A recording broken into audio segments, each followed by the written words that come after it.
What's going on? What's going on? To all my embracers, y'all, thank you for coming in today. You know it, it's another Thursday night with Grace from Embrace the Grace, and of course my co-host Gary D. Just a little bit quick background about this channel. On this channel, we embrace the truth, your truth, our truth, my truth. We have the messy, awkward, but necessary conversations, and we talk about it, and we try to learn from each other, look at different perspectives. We definitely do not tolerate disrespect, over talking, and overshadowing. And one thing that I'm going to start stressing, because when I move in these YouTube streets, I see a lot of y'all subscribe to other podcasters, a lot of y'all support them with the super chats, with the cash apps. I'm going to start pushing that. I'm trying to get to 1,000 subscribers, guys, to the end of the year. That's 5 months. I need to get starting to get monetizing, selling my merch. So the channel really, really would appreciate your support. Me and Gary work hard every week to come up with good topics for y'all. My gentlemen and ladies that come to the panel, they're taking time away from their day to come and support me. So I'm pushing it. I'm going to be pushy with it. I see some YouTubers that won't even open up the panel until they get 10 donations. I don't even go that far, but I'm really going to start stressing it. Y'all need to start donating to the channel, period. You can find me on TikTok, Facebook, Instagram, Snapchat, and WhatsApp. So Gary, introduce yourself and let me and everybody know where we can find you. I already got 3 on deck ready to come on, so you know it's gonna be good. Let's go. What's up everyone? This is Gary D, co-host with Embrace the Grace here. You could catch me with Boardwalk Global Media, which Grace is a part of the new family. We have a couple of podcasts that we do on a weekly basis. Our main show is The Real Discussion, which is done on Fridays from 8 to 10 p.m. But we're kind of in a hiatus now because we're building a new studio. But you can catch us on Facebook under Boardwalk Global Media or The Real Discussion. You can catch us on Instagram, Boardwalk Global Media or The Real Discussion. And you can catch us on YouTube, Boardwalk Global Media. And Grace, let's get into it. Let's get into it. I got Mr. Best in the World here. I got my guy, True Table, always bringing the two gems to the table. And then I also got Smitty, I nicknamed him last week, my co-host. He's consistent with it too. So I appreciate you guys coming in. Mr. Best in the World. I usually don't let people in if I can't see you on cam. So at one point or another, I got to see what you're working with because, there's some crazy shit happening out there. But I do appreciate you coming in. If you could introduce yourself, if you have a YouTube channel, let people know where we can find you. Then we'll go to True, and then we'll go to Smitty, the order of how you guys came in. So Mr. Best in the World, how you doing? Thank you for coming. What you all about? Salute, family. Salute. Thanks for letting me come up. I represent a channel called Knowledge and Relationships. We're already monetized. We're 3,000 strong and growing. And we're almost to 4K. We're on the road to 4K. Definitely look us up at Knowledge and Relationships on YouTube. Me, myself, and M3, and the rest of our team. Be Easy, Big Rick Slaps, and the rest of the team. Salute to everybody with the Knowledge Relationship team. And we definitely working hard. And this seems like a very interesting topic.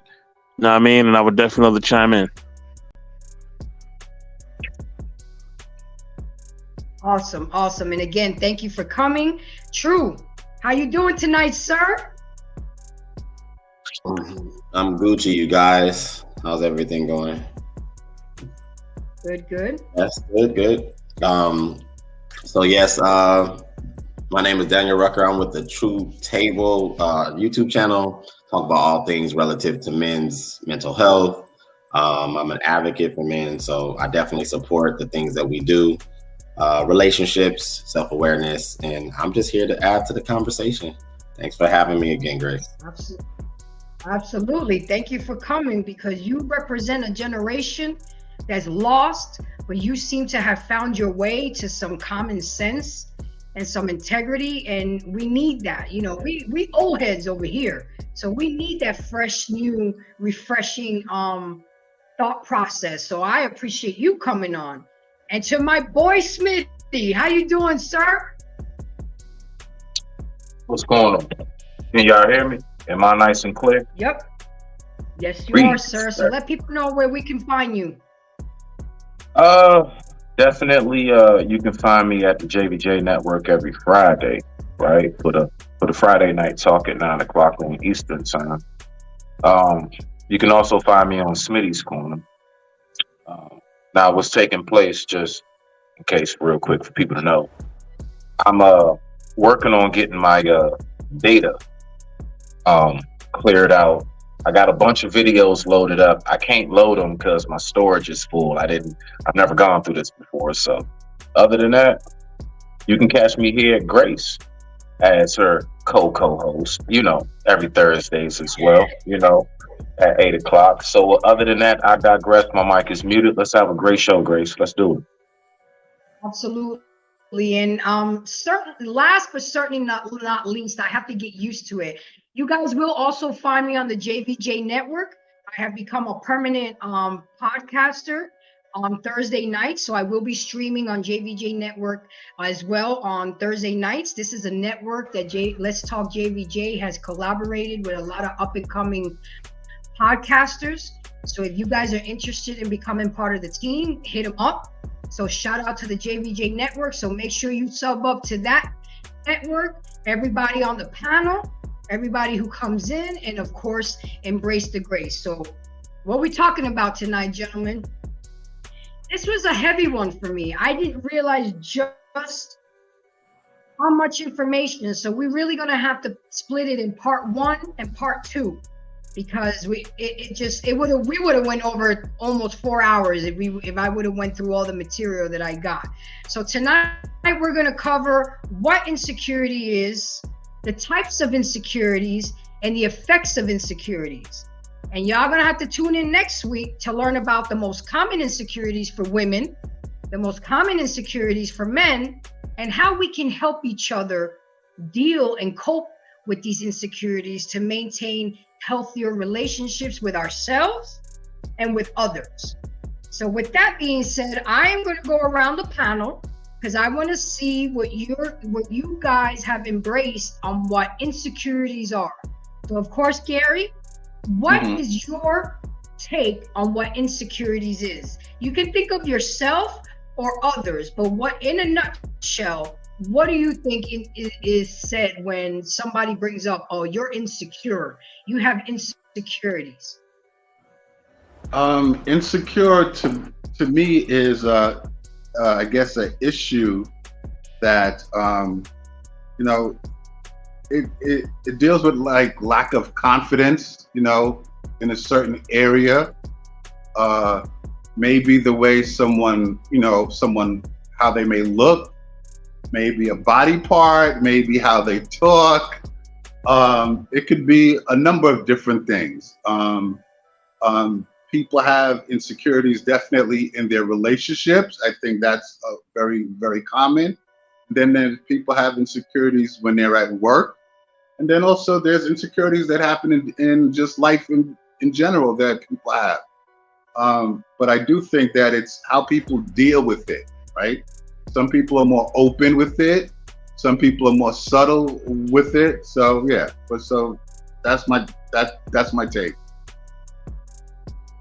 All right, that's a good answer, because you're gonna see once I go over the information. Oh, and by the way, guys, all my embracers are used to this, but all my new embracers, I don't just sit up here and talk my shit. Of course I do that, but I try to bring you valid information, statistics, so we can learn, so you can have takeaways. This is not just entertainment, but this is for informative purposes as well, because we up here, we try to do these things to show others on how to become better versions of ourselves. So yes, it's going to feel like a classroom setting at times, but we have to learn this. There's some people that have never even heard some of these concepts. So with that being said, Mr. Best in the World, what is your take on insecurities? I think insecurities are I think they are things that we have, and that we it's kind of like a blind spot in a sense, right? Or it's kind of like things that blind us from seeing who we really are. Because as long as we hold on to that insecurity, we're not really fully being ourselves, because we're holding on to something that's negative. We're holding on to something that's really holding us back. So if we let go of the insecurity, now we can fully flourish. We could be ourselves. We're not insecure. We're not thinking about anything else. We're not thinking about what anybody thinks about us. And a lot of times insecurities comes from others. It comes from what other people say. It don't come from you. You know what I mean? You go outside, you feeling good about yourself, everything going good, and then it takes one or two people to make a comment or make a joke or make a sly remark, and now everything that you felt about yourself is going down, and now you're looking in the mirror, and now you're trying to, compare yourself to others, and all these things that you're doing is not benefiting you. You know what I'm saying? And the thing is that what you have to understand is that there's no reason to be insecure. We have to realize as people that we're not for everybody. I'm an acquired taste. I'm not for everybody. And everybody's gonna like me. It's okay. You know what I mean? So, once you find people that loves your flavor, to say the least, then you vibe with those people. You know what I mean? And then, you also just work on yourself. And if there are areas in your life that you gotta work on, whether it's physically, emotionally, spiritually, or mentally, take the time and do the work. It's only gonna make you better, and it's only gonna allow you to grow and be a better person. So yeah. Dang, Mr. Best in the World, you didn't just give away all my little information. You hit almost every nail on the head. But I like that. That means you are a well-grounded person and you know what the hell we're going to be talking about tonight. So it was perfect for you to come in. I like it. I like it. Guys, remember everything all my panelists say right now at the beginning of this show and how we're going to wrap it up in a nice box with a bow with my information. True. What is your true take on insecurities? I love that. I think insecurities, I think when people hear the word insecurities, they automatically lump it into a relationship capacity. But I often say that insecurity is something that is battled between maybe a popular opinion and your own individual outlook. So you tend to run into insecurities when you have either a solid self-image or maybe even a false one, and then it's met with a popular opinion. Insecurities are not something that are always generated through just the words of people. Sometimes it's interactions. Sometimes it's you going out for a job interview and you assuming you were a good candidate, and then you realize that you're not qualified maybe as of yet. Public speaking is an insecurity. Most people do not feel confident to speak words in front of public because they are perceiving what people assume. They're assuming what people are perceiving. So that's my take on it. I digress. Awesome intake on it too. And Smitty, last but certainly not least, what is your take on insecurities? All right. Okay. Hey, Truth and what's my brother up here on the right? Shanae? Gary? Gary?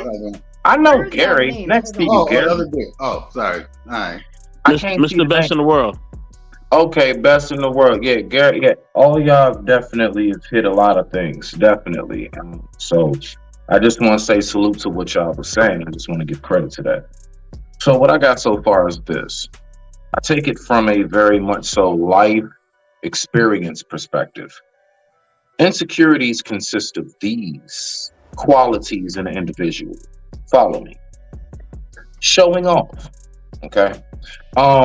The fact is that most people who are so hell-bent on showing off, you always got to make sure that you stun for the gram. You always got to make sure that you let everybody know you're doing this, you're doing that. Matter of fact, you don't even know how to give charity quiet. You want to give money to a homeless person with your phone out and record and be like, look at me, y'all, I'm doing something good. Yeah, those people. See, showing off is definitely insecurities. So that's just one. Buffing out one's chest, okay? So I'm only speaking like I'm speaking to my men on this one. Fellas, we all have been around that friend that when it's just you and him, man, y'all like everything is good, right? We boys. We talking about all this, all that. Salute, PA. We talking about all this, all that, right?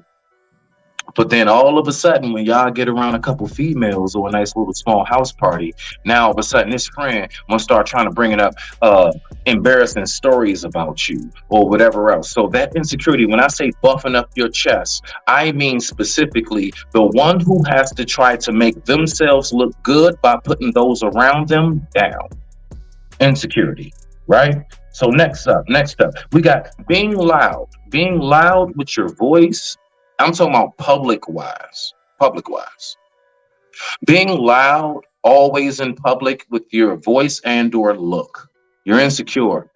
You know those people that got to have the colorful stuff all the time. See, the real loud everything about them is loud is because they don't know that I have a shine within me. I have a natural light. And, I got to go ahead and make sure everybody sees what color hair I got. I got to talk the loudest in the restaurant. I don't know how to keep my voice at the table because I need everybody to look at me, right? So after that, we got not standing on your word. Insecurity also comes from those who actually sit around and will say this and say that. But the very moment that you get around just 2 or 3 people that's like, nah, man, I don't agree. Now you bending and folding on your word. No, sir. Stand on that. Don't know.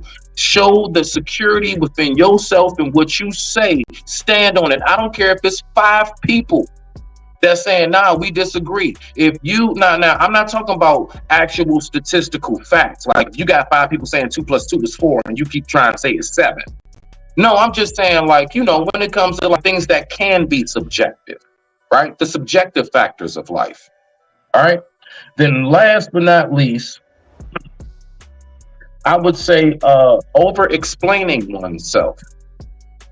Don't keep trying to do no whole bunch of, see, you actually showing insecurity. You showing how much you really not that sure about yourself. If somebody says something or whatever it may be, and you just don't know how to just say, you know what, I really don't have to explain myself to you when it comes to the characteristics of who I am. So when you going all out your way to keep on trying to let people know, no, I am this. No, I'm not that. Look, bruh, these people are complete strangers. They have no effect on your life, like in no formal way. These are just people that and I'm speaking from the nowadays terms. Probably people you just seeing typing in something on a comment or a chat or something, and you feel like you gotta over explain yourself.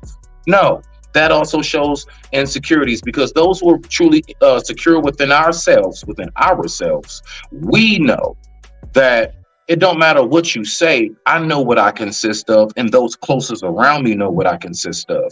I digress. My mic is muted. Rock out, Grace. Okay, that was a very, very descriptive explanations, but you see how we got 4 different perspectives, okay? My perspective, see, now I know too much because I did the research today, but my perspective before I did the research was things that people don't feel comfortable about themselves, and they can either go against them to a point where it's detrimental to themselves and or relationship, not just in romantic relationship, work relationships, family relationship, and friendships.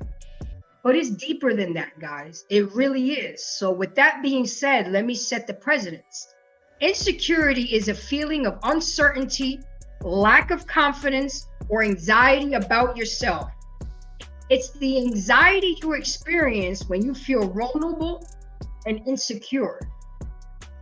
It involves an overall sense of uncertainty and anxiety in your worth abilities, skills, and value as a person, conveying the message that you're at risk or in danger of something or someone. The negativity impacts of insecurity could be physical, mental, and emotionally. Without security, one can't accomplish full trust of function to your fullest potential. And guys, that's not only just in romantic relationship. All this applies in your work relationships, in your friendships, with families. Here I got PA Texas, who is a well-made, well-educated man. And look at him. What up, y'all? I'm going to be in the chat. One of my insecurities is my big ass beer belly. But I ain't going to stop drinking, so I just had to get over it. I'm a big belly bastard. It is what it is. He's embraced his big belly. Fuck it. If y'all don't like his big belly, then keep it moving. And that's the type of things that we need to start doing and stop allowing things that we feel are insecure about ourselves to stop reaching our full potential. I would have never thought PA would have had any. There's some people that I would have never thought that they would have had insecurities. But when you start talking to them and realizing, wow, they're just like me. We just have different insecurities. And PA came back and said, I feel that comment. I have to find ladies that flavor because she's going to keep a mouthful of my... PA, would you keep it... to read these comments before... Boy, I mean, I love you. I really do. You bring the comic side to shit. Let me just go ahead and finish reading it. I didn't already went through it. And oh yeah, and that's my friend is in the bottom line because Stone Cold said so. I know that's right. So they're going to keep a mouth full of flavors. Do not edge them on, True, okay? Don't. I'm going to have to realize I'm going to have to read my comments. Especially PA comments before I post them up there. Jeez, PA, are you sipping tonight? So then Food Channel, he's lurking. He's always lurking, and he comes in and he said salute. Hold on 1 second. Salute to the chat and panel. Embrace. Thank you for coming. I did post a link. I did pin it, so you're welcome to come up. Okay, guys. So let's continue on. Let's talk about the types of insecurity. Even though a lot of y'all already mentioned it, but you know, we got to get to it. You have social insecurity. What that means is it typically involves a lack of confidence in one's own ability to do well, succeed in social setting. Like other forms, social insecurity is mostly a creation of a person's anxiety and what could happen in the future rather than what has happened in the past. Often, social insecurity will overlap with signs and symptoms of social anxiety. Someone with social insecurity might worry about appearing awkward, saying something hurtful or inappropriate, not being smart enough to contribute to the convo, and not understanding. So with that being said, because we're going to break it down a little bit, not too much, because I do want to get through everything. What do you guys think about social insecurity? Barry? Okay. Social insecurity. I mean, I think that there's some people who I think that it comes with different levels, if you will. I mean, some people have insecurity about being around crowds, right? Mm-hmm. Some people have insecurity of, let's say they're around people and they don't want to talk because they may feel that what they say may not have any value, right? So I think that when it comes to social insecurity, it's, there's some people that have it, some people don't, but then also too, there's some people that have it, but they know how to deal with it. So I think it circles back to how you deal with it. Do you let it affect the social environment that you're in? And I hope that makes sense. It sure does. Okay, True. What do you think about what I said about social insecurity? I think we all have it. I think if you even go back and journey back, if you can remember that far back, being a child, you start to realize this. We don't have a term for it maybe when you're young because you're still developing. But when you're young, you socialize and then you start to run into certain levels of resistance. You're talking to people who are either your age or older. You're talking to girls, you're talking to guys, you're talking, so you start to kind of grow up and get met with this expectation, I guess, of socializing. And that's why I think sometimes people tend to stick to their own kind or whoever speaks their predominant language, things of that nature. Because in order to adapt yourself to grow and get comfortable, it's sometimes very hard. So people tend to stick to what is most familiar. But I think we all have it. I know as men, predominantly on this panel, I know we have it because to walk across the room to talk to a woman or a group of women requires an immense amount of security and confidence. So, but I digress. And the funny thing about that, True, is that a lot of women don't think that takes a lot of confidence and effort for a man to walk across the room with a table full of women, and then you have to pick the one you want to talk to and be open to scrutiny from the other women because now they feeling some type of way because you don't want to talk to them. And women just don't realize that takes a lot for a man. And okay, if he's not suitable, I never use, oh, you're just not my type. I always tell a man to let him down easily. We're not suitable. You're not suitable for me. It just sounds better and more respectful than, being rude and, and even if he's not suitable for me, I still talk to him and not make him feel some type of way because I appreciate the fact that he picked me out of the crowd and had the balls enough to come holler at me. Right then and there, you're showing me you're a go-getter. You saw something you liked, you went for it, you have impeccable taste, because you picked me. You know what I'm saying? But if you're just not, I mean, I have to talk to you first before I even come to that conclusion. Just because, you know, you're not a certain physical appearance of what I'm used to, I'll at least talk to you. Come on, you know what I'm saying? But Well, this some is why women don't women. even do that. This is why women are horrible people. Because just what you said, you know. Wait, some. Oh, I'm That sorry. words matter to you. Come on. I'm sorry that the pretext. Some women are horrible people. Yeah, you know, I do believe that and you're right, they won't ever understand it, you know, because they don't put themselves in a position to have to. You know, they would understand a lot more about men's struggles if they did more assertive things. But you're totally right, Grace. Totally right. Absolutely. All right, Smitty, let's keep it short and simple, my dear. What is your take?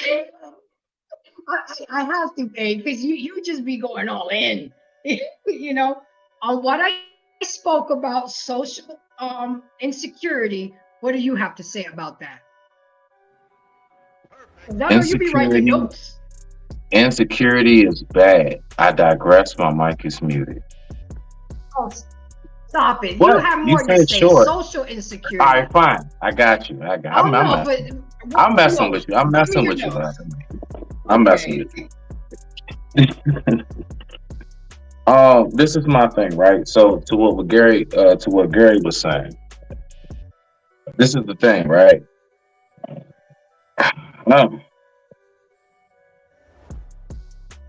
I just bang loose. Okay, so to what Gary's saying, it's not the crowd when people are insecure, it's the person. See, when that person goes out into the crowd, they're insecure because they don't know themselves. Because I actually went through this. You know, I used to perform a lot. I really did. Like in my area where I'm from, I used to perform a lot. So to make it short, Grace, I got you. This is why knowing oneself is so important. And why is that? Because when you don't know yourself, you fall victim to those peer pressures. That's why people are putting everything that they're putting out there in social media, because they don't know really what they consist of. So they try to find that gratification and that affirmation from complete strangers. Just follow me. I'm not going to be long. So the thing is this: when I used to, before I would go up on stage, I would be insecure when I would go to poetry night or to go to open mic night, you know, to rhyme or whatever. I would be like a little scared at first. This was when I was like 15, 16. And so I get up on stage, and I never forget my OG shorty, man. He said to me, he said, hey, Star, because that's my name on stage, Lone Star. He said, hey, Star, when you get up there, bro, just chill, breathe. And just imagine everybody on the stage, I mean, everybody in the crowd naked. Basically what he's saying is, make the crowd look vulnerable. You reverse it on them. Don't make yourself feel vulnerable. So when people go out into crowds, Gary, like you were saying, no, you got to reverse that.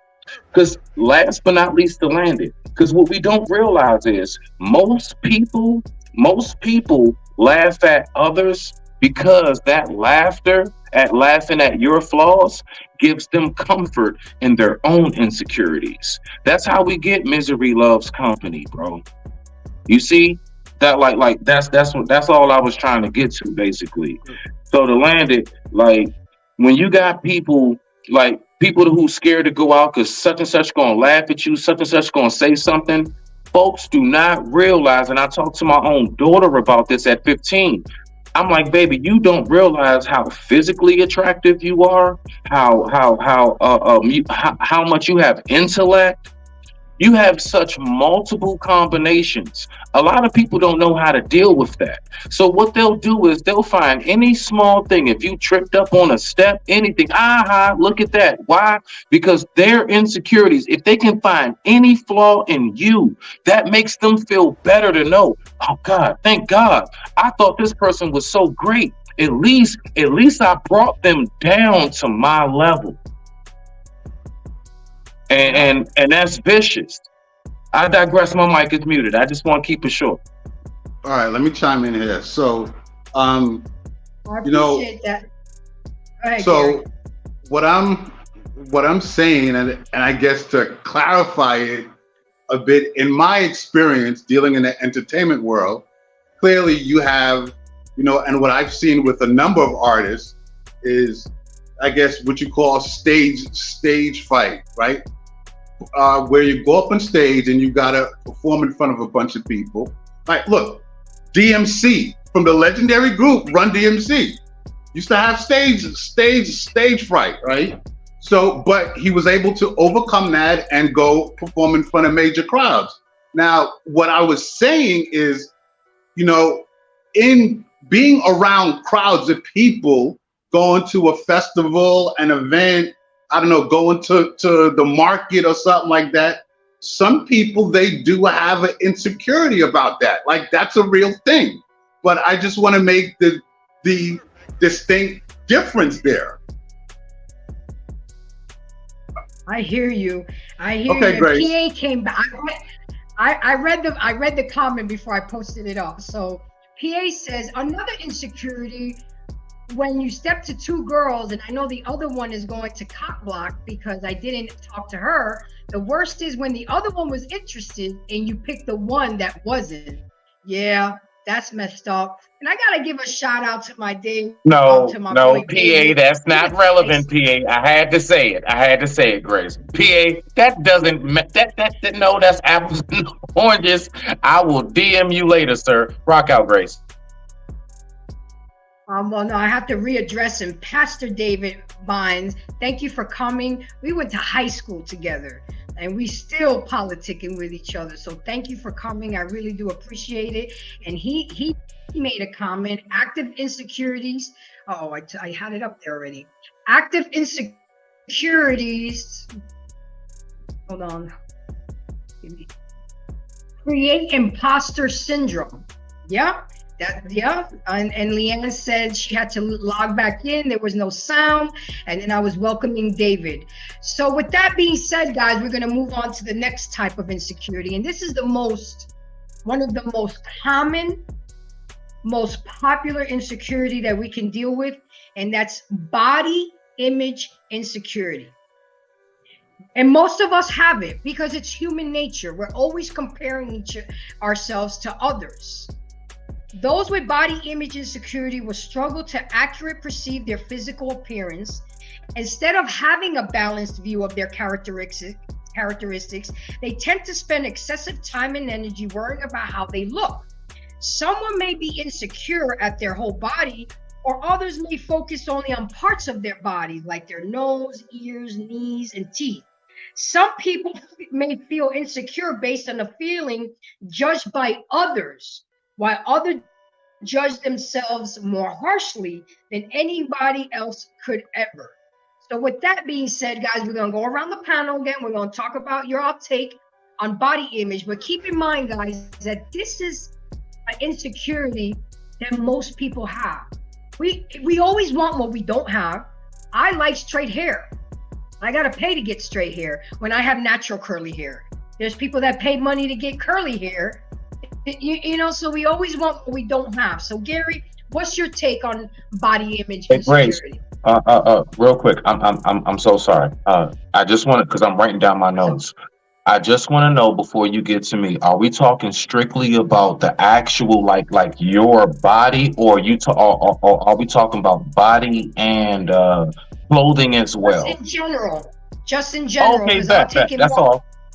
I'll take it more personal when we do our final thoughts. That's fine. Okay, so Gary, what's your take on body image insecurity? Body image insecurity. I mean, listen, I think in this age of social media, I think that there are a lot of people that have it. I think that most people, I would say this: there's some women that I know who are great, who are models, and you would look at them and you would see, wow, she has a hot body, but to her, she may feel that she's fat on her legs or her thigh or her arm or what have you.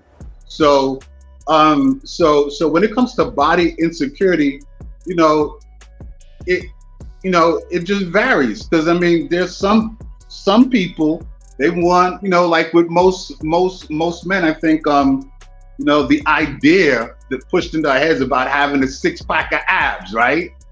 Now, some men may feel because they don't have a six-pack. You brought six-pack. up the men, because it's not only women. Right.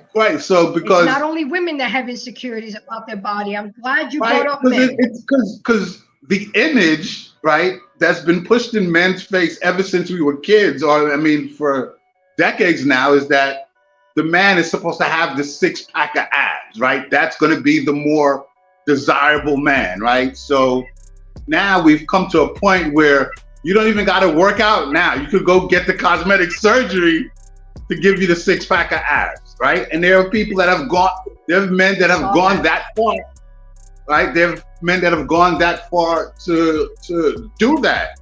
So when it comes to body insecurity, I think you have those people who accept it, right? Accept the flaws that they have and they embrace it. The person that they're with embrace it. The people that they're around, they embrace it. But then you have other people that have their body insecurities and want to go do all the other cosmetic surgeries to fix it, or try to keep up with what's popular on social media, or in these different magazines that these stars are in, and things like that. Absolutely. And before we go to you, True, let me go ahead and introduce the new people on the panel. Hi, Leanne. How are you, baby girl? Doing good. Had a little internet issue getting on here, but figured it out. And I love the fact that you're on camera tonight. Thank you for camming up. But very quickly, because I want to catch you up on everything. I don't know how much of what you've heard, but one, what's your take on insecurities? What's your take on social insecurities? And of course, you got to catch up to us on what's your take on body insecurities. Social insecurities, I mean, I just think everybody's driven by the media these days, and they really think that they've got to live up to some kind of image that's out there on internet, media, TV, videos, music, and their lack of significant connection with actual reality. As far as body insecurities, there's just too much augmentation for any actual real person, for the most part, to live up to. Nor, there's a lot of people who don't even have a desire to live up to that kind of thing.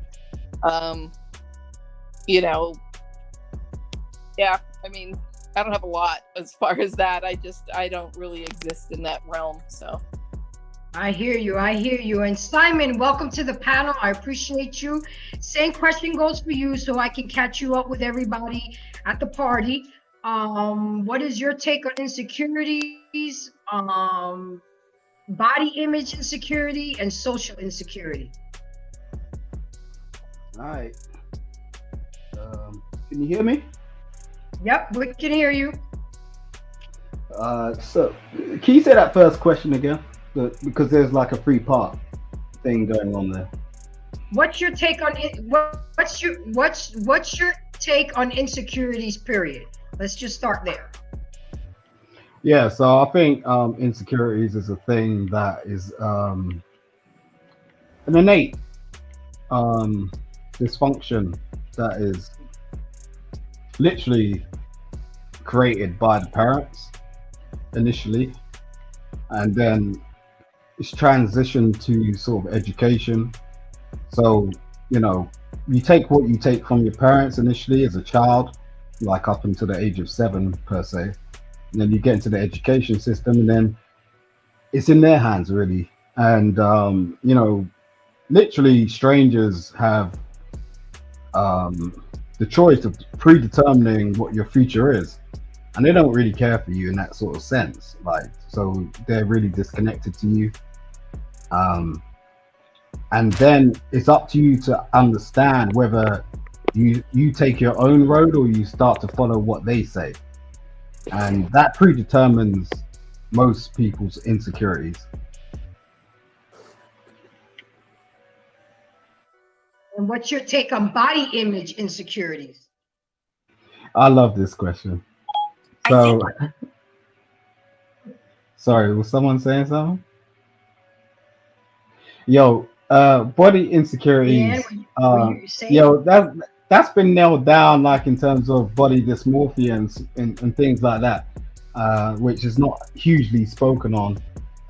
And people, I've said this on a number of occasions. It just really it's really about your environment. Like, you know, sometimes like people put money before health. So what happens is, with most people, they get a job, so that's what you're told to do, and that's what you choose to do at the same time. So you have an apartment, or you have a flat, or you have, you know, somewhere you're living, maybe at your parents' house. I don't know. Shout out to Fatty. But I'm just saying, what happens is you will leave that place and then walk into your car and then go to another space and sit down, and then you'll do your job and you'll eat, and then you'll leave and then you will sit down, and then you'll get in your car and then you'll drive home and you will sit down. And I used to say this to my students a lot of the time, because it was the same thing that was going on with them. That's what causes body dysmorphia. It's like people turn around and say, oh, you're big bone, you're this, that, the other.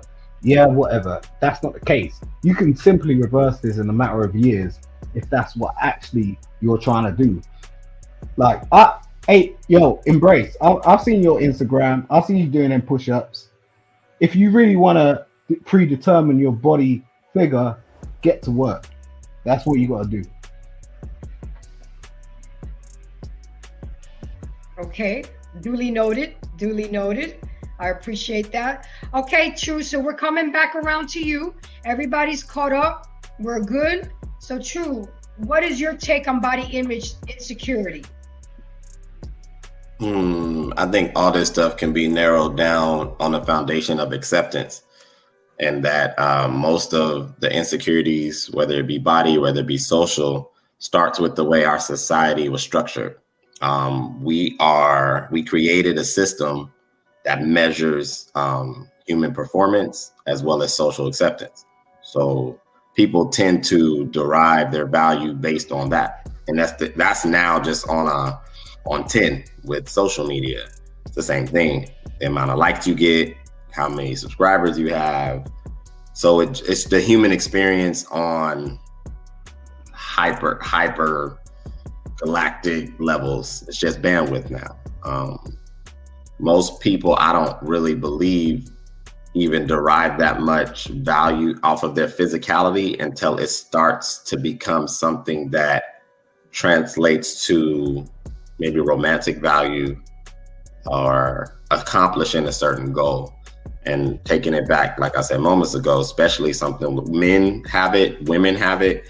I would say, though, women have a different benefit because you guys still tend to be able to experience male attention, whether you're tall, short, round, brown, light, short hair, long hair. Whereas with men, it's not like that. So it's very different for the sexes, as well as what Simon said, depends on where you're at.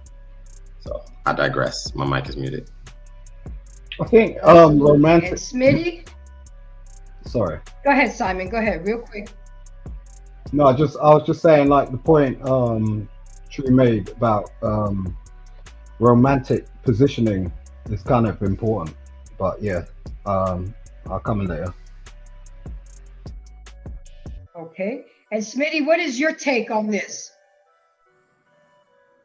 Okay, so the whole, like, body insecurity, we can sum that up in one phrase. Okay, society has given us one phrase to let us know exactly what majority of people think about body positivity. Now, I'm giving this disclaimer. This is for the women, not the men. And I got something to say to my London brother right here too when I'm done. UK, London, I don't know. But anyway, what it is this. The phrase is body positivity. Why do we say that? Body positivity is basically the term that's saying, do not shame me for being lazy. Do not shame me for not putting in that work. No, this is body positivity. No, Lizzo, no, listen, I don't care how many Subway subs she eats. At least a Subway, she got more lettuce than turkey. But still, I mean, listen, we need to body positivity everything. So don't shame nothing. That's where the body insecurity comes from. It comes from the simple fact of we are in a society that you can't say nothing. Now, that's why I say it to the women, because the fact is this. Men, no. No, Grace, I disagree with you what you said earlier. About So what? take down my notes. It's not with men. It's not women and men. No, it's not. The body like the whole body insecurity, that's more so way more women. That's like a true full like once in a every other blue moon anomaly. When it comes to men wanting to go ahead and be looked at as the six-pack abs, Gary. No, we want to be looked at as we got that six figure. We looked at as more so what we can produce. Men don't feel good when we're not someone who is relied upon by those who are around us, bro. We want to know that we are that man that when something is going down, you can call on me. That's how we based our value. It's not about body. Am I allowed to finish or am I talking too long? I'll shut up. But okay. I'll shut up. Mitty, I gotta throw this in you. Two of the biggest insecurities for men is their height and their dick size. No. Watch this, Grace. Watch this. You want to know why that is now? Because women keep on talking about you got a little D. Women keep on talking about I don't want you unless you over 6 feet. See, the fact is that women put that into men's head. If you hear the same thing over and over and over again, you will eventually adopt it. Now let me rock out because I'm almost done. Now, when it comes to the whole like parents, to my London brother, when it comes to the whole parents have set up that insecurity within kids, no. Now, one, I don't know, so I'm going to ask. I don't like to assume and make an ass of myself. My brother, are you a father? Yes. Okay. I'm a father as well. So you should know that as active, us, right, me and you, as active fathers in our children's life, we know that no matter how much we do everything we can. Do you know the one day my daughter finally came home and felt some kind of way about life? It was when she went to school and when kids tried to tell her she's not this, she's not that. It ain't had nothing to do with at home. See, at home, us as parents, we instill, no, you beautiful, baby. You are great. You are this. You know what I'm saying? We instill that in our children. No, it's when they go out to society. So I wouldn't put that on the parents more so than I would put that on once they reach a certain age and they get out that little bubble of everything is colorful and fun. And you really start to hear some real things and you start to reach that age of maturity. Nah, man, society messes up our children. And society can have a much larger effect on how our children wound up than anything that ever we can try to put in place. All we can do as only two people, the mother and the father, that's it. We're only two people. You got a whole planet. You got a whole millions of people that are possibly saying the direct opposite of what you are trying to advocate. And that can take its toll. And they can wound up coming home because I've had to go through it. Dad, I was told this. Nah, Dad, that. So I don't want to talk too long, but I'm just going to say I feel that's more, society than parents. I digress. My mic is muted. Respect. You got some good points. What I'm about to say to you is, if you're still there, is your actually putting the responsibility of society onto you yourself, right? And that's not how things work. Like if you're a parent, if you actually understand how to be a parent, that's the first step. The first step is actually understanding your own child and understanding where and who they are. Not everybody is everybody. You need to understand that society does not play a role in this.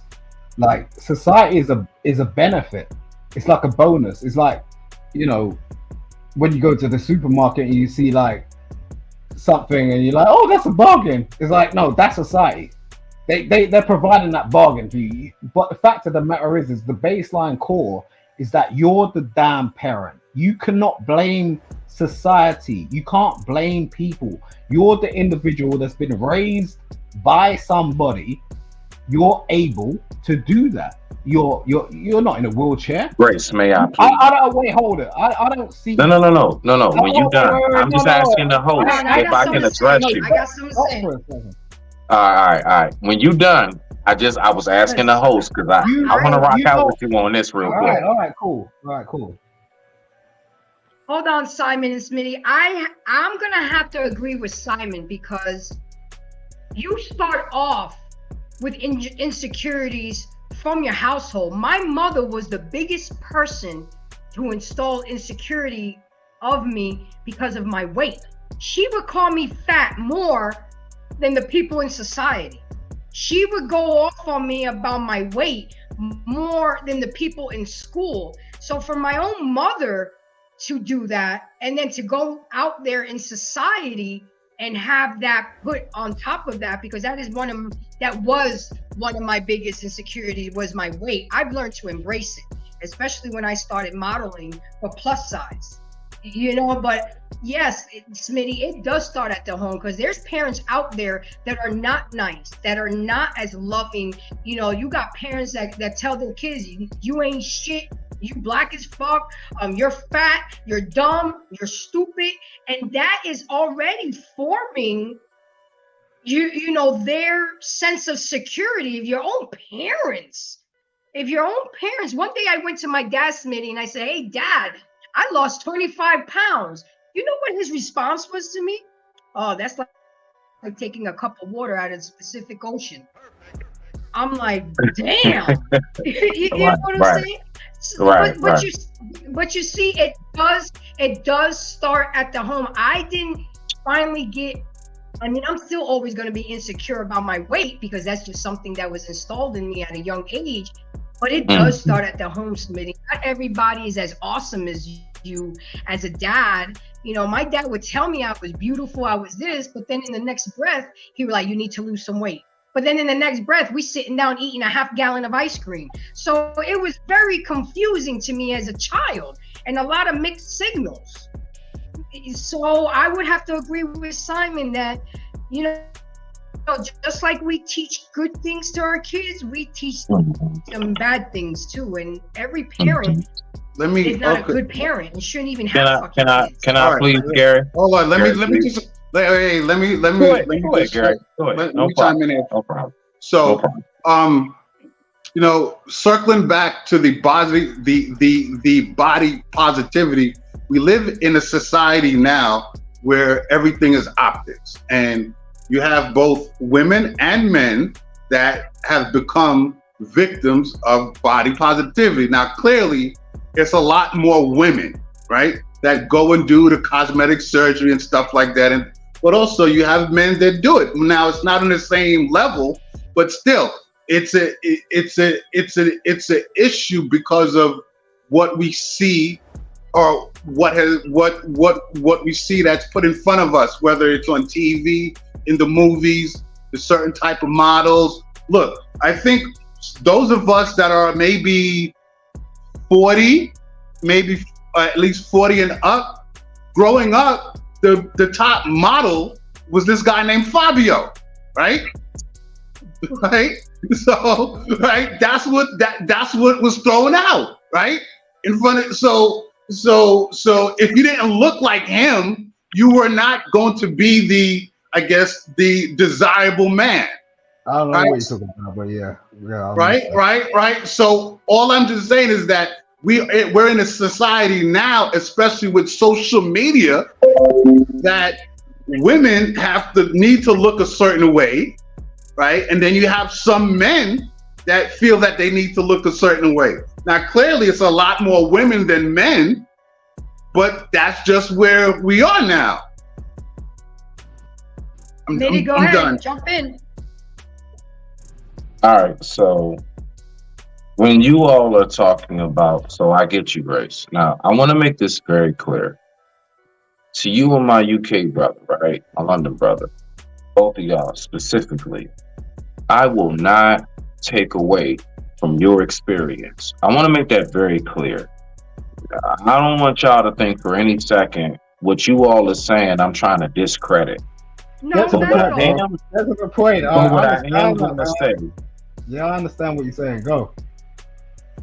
but what I am saying is, you all are the anomaly. You all are damn near almost, I mean, not even like a 20, you're like a 2%. Okay, the fact is that majority of majority of parents, okay, majority of the time, when parents have children, like, it's a fact. We know most kids are told, you're such a prince, you're such a princess, and everything else. We know majority of kids hear the most positive, uplifting things. You're so beautiful, you're so handsome, all of that. I am so sorry that you two went through what you went through, but I promise you, we can't go on no anomaly and try to make that be and try to talk about that as if that's majority of families.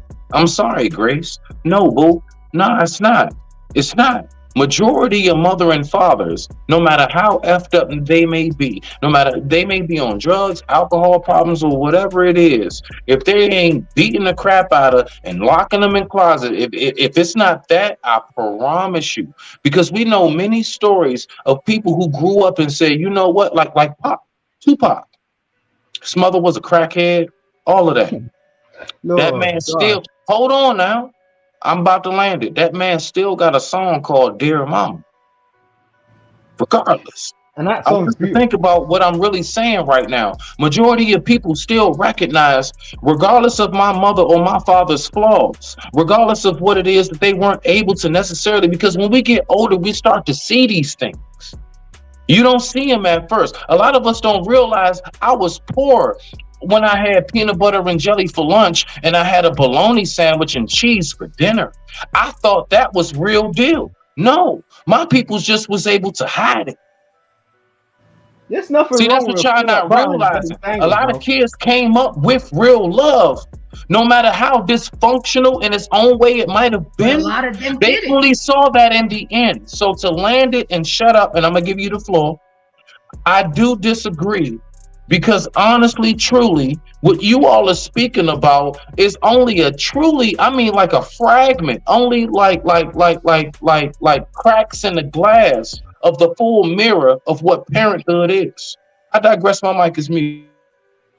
I appreciate you, Smitty. I like that shit, because the fact of the matter is all you're doing, right, is you're you're you're broadcasting what most of these black niggas out here are doing. And the fact of the matter is not being bad or nothing. Sorry, Grace. I'm just saying, like, you don't need to be there. Like, you seem like a really intelligent guy, and what you need to do is network with people that like you. That's all you need to do. It's kind of simple. Let me ask you a question real quick. Let me ask you a question. Have you ever, no, honest question. It's not even a come for. Real quick. Have you ever asked me what I do? Have you ever asked me what my like normal day consists of? What I do throughout the day? I'm just asking a question. No. All I want, no. Please. Before you explain, just give me a yes or a no, then explain. I just did. I said I have not. Thank you. Now explain. Yeah, but what's your point, okay, bro? So moving on with this, Grace, guys. Grace, go ahead. Yeah, move. Let's. Nah, she caught it. Thank you, Grace. Let's move on. Can I chime in there real quick, just to add to it, if I can? Go ahead, True. I This think guy that really speaking. I think that what you guys were speaking on was two different things. There's parenting, which is just the position and the aiding of raising a child, and then there's insecurities. You know, and being a child of 3 siblings in my family, I can particularly tell you a lot of times the foundation, whether it's good or bad or indifferent, there is this thing called emotional makeup, and every person has it differently. So you could be raised under the same condition as your siblings, but perceive things very differently than your other sibling. And I can speak to this in personal life. Same here. Hey, true. You hit the nail right on the head. I'm right. I had the same experience. Bro, you fucking said the truth. I am the only sibling with color, and my other 3 siblings are all white, green eyes. My brother used to call me the N-word. Oh, they found you in a trash can. That's why you look different. All of that affects a child when they're young. They even had to put a lock on my door because he tried to delete me 3 times. Hey, Grace, can I ask you something, Grace? Can I ask you something? Yeah. I want to ask you something, Grace. Go ahead. What's the difference between somebody who went through something like you and somebody truly like myself, who my siblings, 4 of us, right? All same parent. No. My older sister Kim, it's just she got a different mom. But the rest of us, same mom, dad. What's the difference between that and you being the actual black sheep? Like you being the one who, even though you stepped out into the streets, even though you know, because my siblings, they've always been for the most part straight arrow.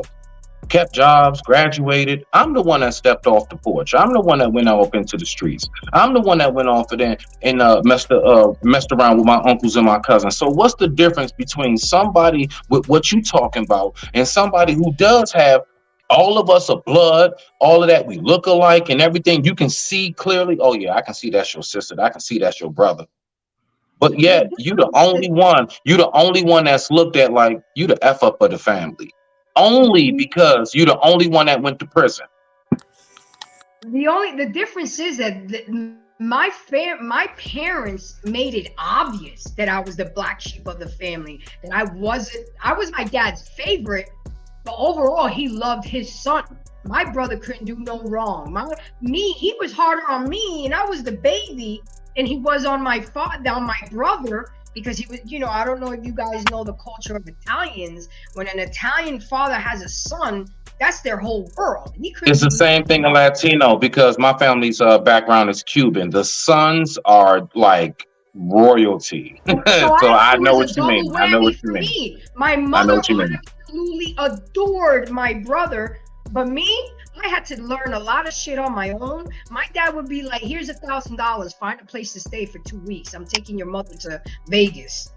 I'm 13, 14 years old. My brother was allowed to stay at the house, but I had to go find somewhere to stay. But you know what? That taught me survival skills. That taught me to be resourceful.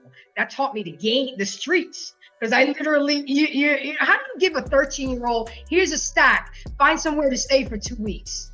So I stayed with my girl, gave her parents $500, to feed me, take care of me. I learned how to take public transportation, how to take the subway, because I would have never learned that with my parents. But the fact still remains is you learn this bullshit starting from the home. If it wasn't for my dad being such a hard ass on me, I know this is kind of private, but my brother committed suicide on my father's birthday. So that alone. Your brother deleted himself. Let's keep it clean, Grace. We don't want to get the channel straight. Keep it clean. Deleted himself. But yeah, he deleted himself on my father's birthday, and you'll see that I have a short on suicide awareness. So that alone, guys. On deletion. Yes, deletion. You have a page about deletion. Yeah. So I guess we can partially agree then, because it seems to me that, like, we spent the time going to each individual experience, and people can find a way to kind of, make this a definitive truth. But what I was trying to allude to is that the perception is based on the emotional makeup of that individual. Like if you talk to my sister, she would swear I'm the favorite of the family, right? Based on her perception. Same mother, same father, same household. However, sometimes, because of the temperament of the individual, love is not evenly distributed from something like a parental unit. So you could be eating the same food, living in the same house, you know, but if that child has a different need, then it could create insecurities. That's what I was trying to leave. Absolutely. Let me tap this one part in real quick, Grace, before we move on. Me personally, out of all my siblings, and this is some real stuff. I was the only one out of all my siblings. I was truly like considered like the truth, the promise, the golden child, because of my talents, like being an artist, being a writer. You all don't know about what Smitty has done, and I ain't gonna get into that because that's not the platform for that. But there are people around me who know how geniusly gifted this man is, and I messed that up. And what happened was, when I went to prison, my mother totally, like, at one point, like, disassociated herself with me because I was supposed to be the promise, and I let the family down. So, you know, that aspect can come into play when you got people who once upon a time, they were the ones like me. I was the one that was the golden child. But then when I effed up and I went out to the streets, my family totally disassociated themselves with me. And that was something rough to deal with. So then my siblings got more to shine. Why? Because they're the ones graduating from college, got a career, you know, just got a promotion. I'm the one in the halfway house just getting back out into the streets.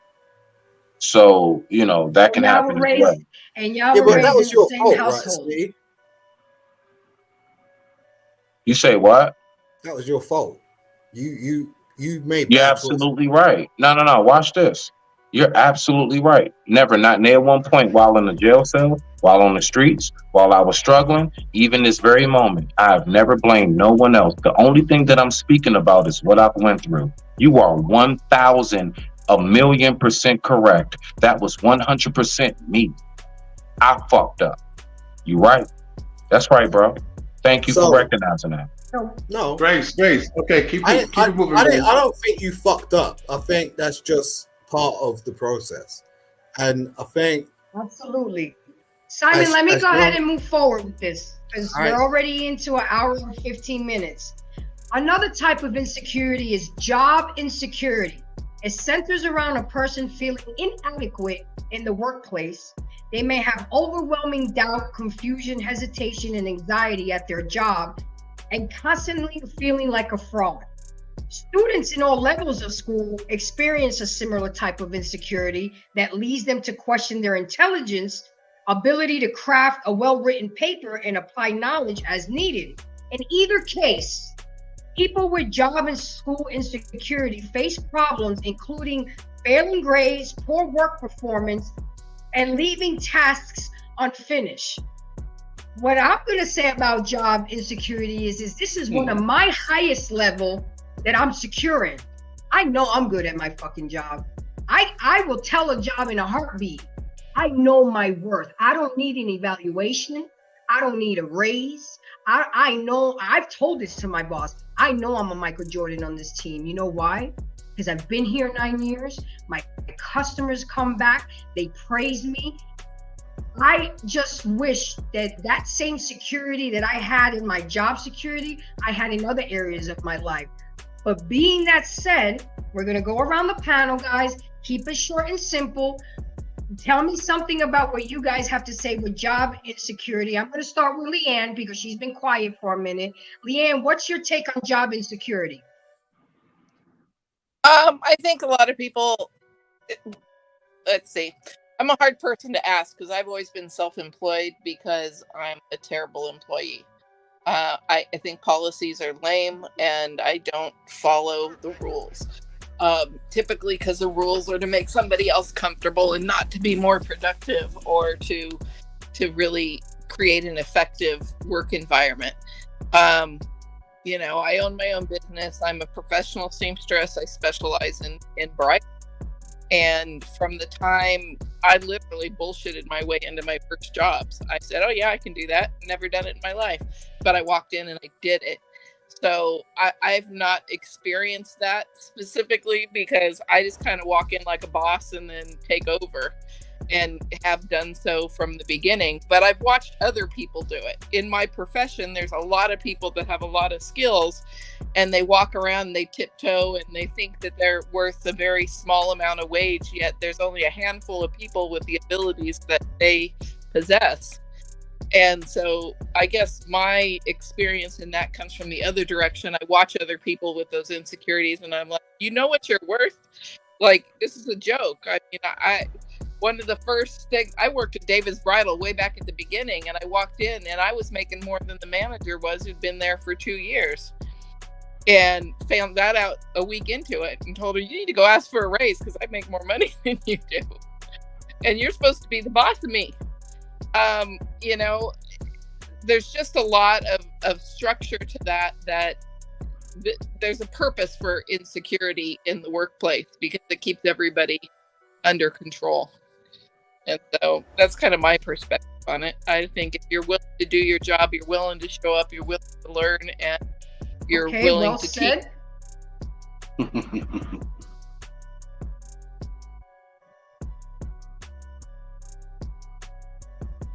30. Next. What's your take, Gary? What's your take on job insecurity? Personally, I've never had an insecure job, but what I will say in my experience, because of my background working in the entertainment business and working on Wall Street in investment banking, both of those areas, I've had supervisors and or managers that were they were insecure about, like, I made them feel insecure, right?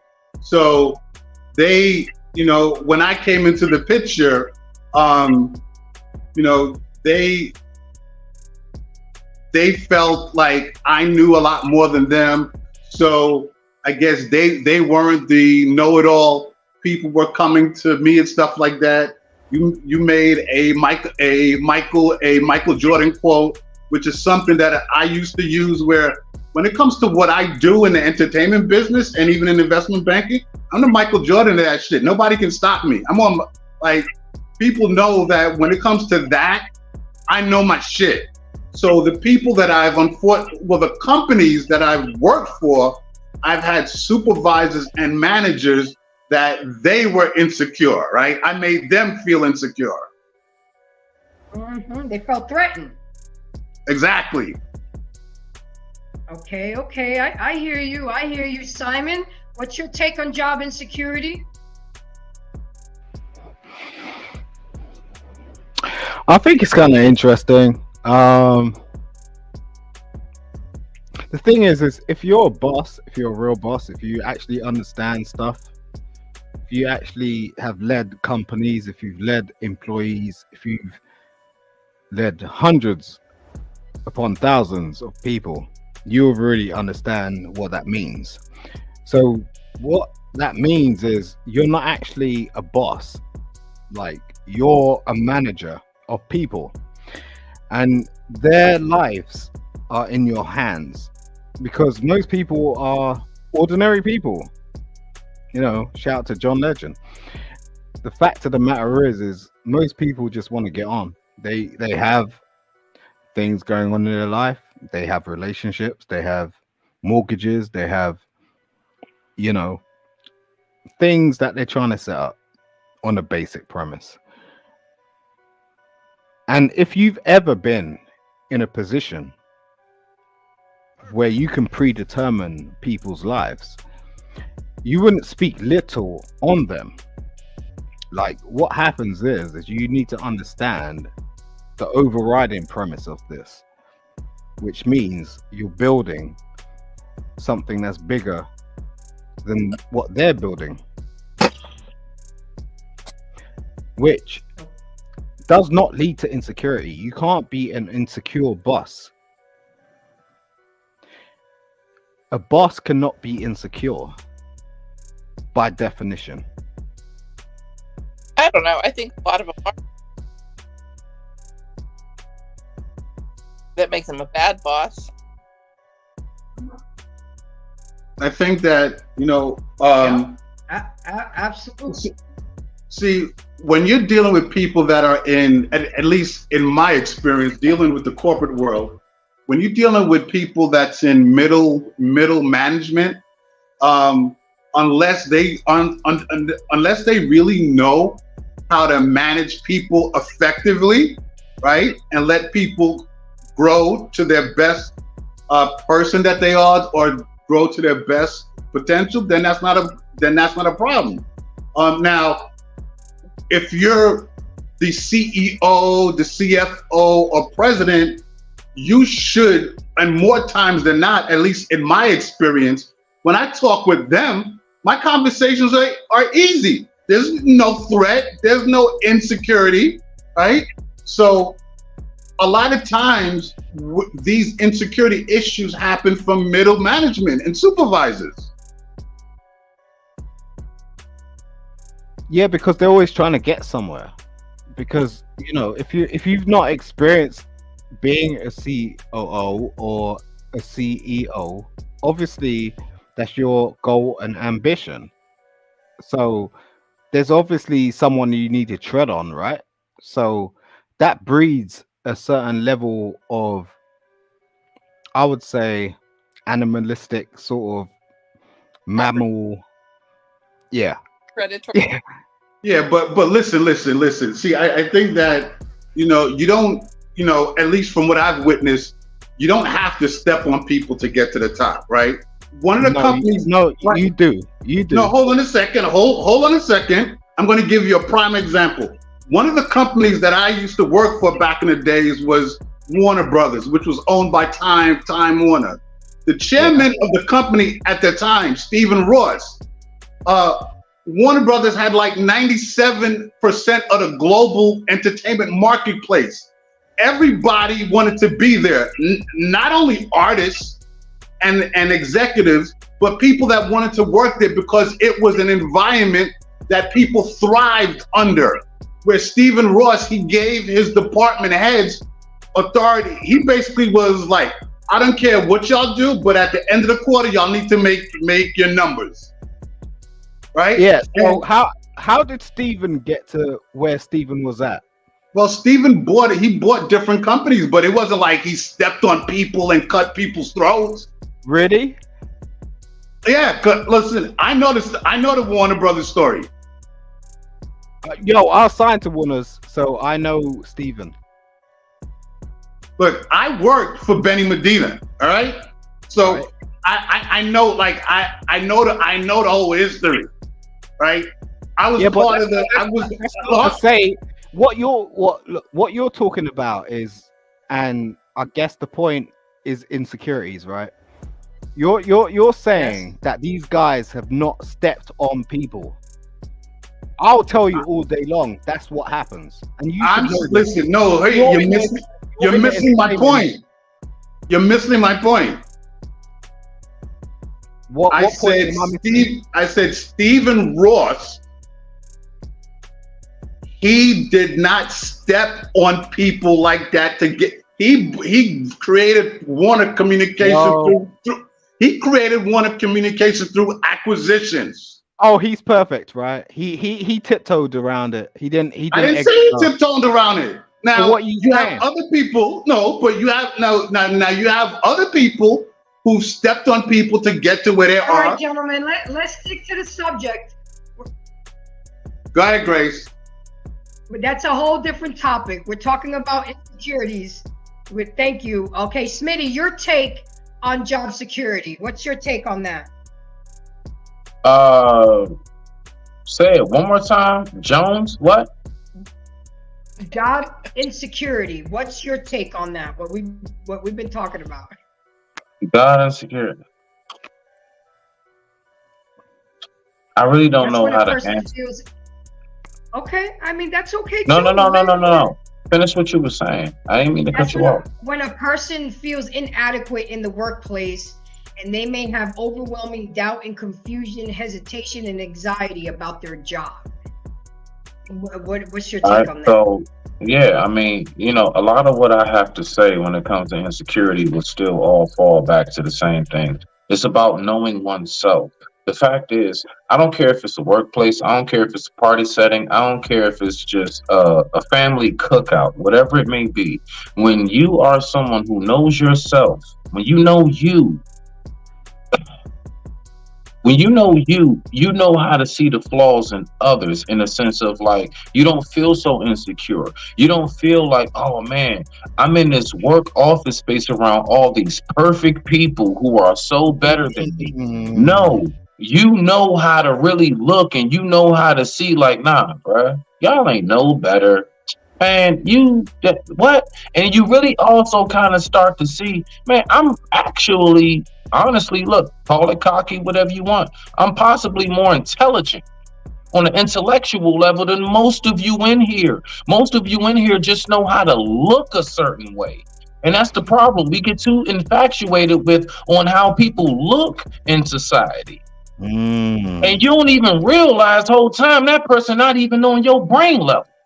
You just going by, oh man, they look like this, they look like that. They always come in with the best lunch after break and everything else. They must really be something. The whole time, little do you know, they are so intrigued about you because they can't figure out how is it that you maintain your position.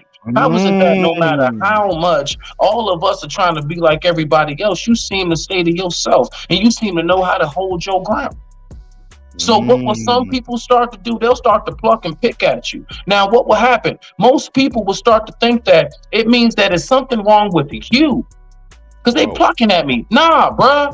What you don't even realize is you got such a glow. You got such an aura about you that they don't even know how to recognize it.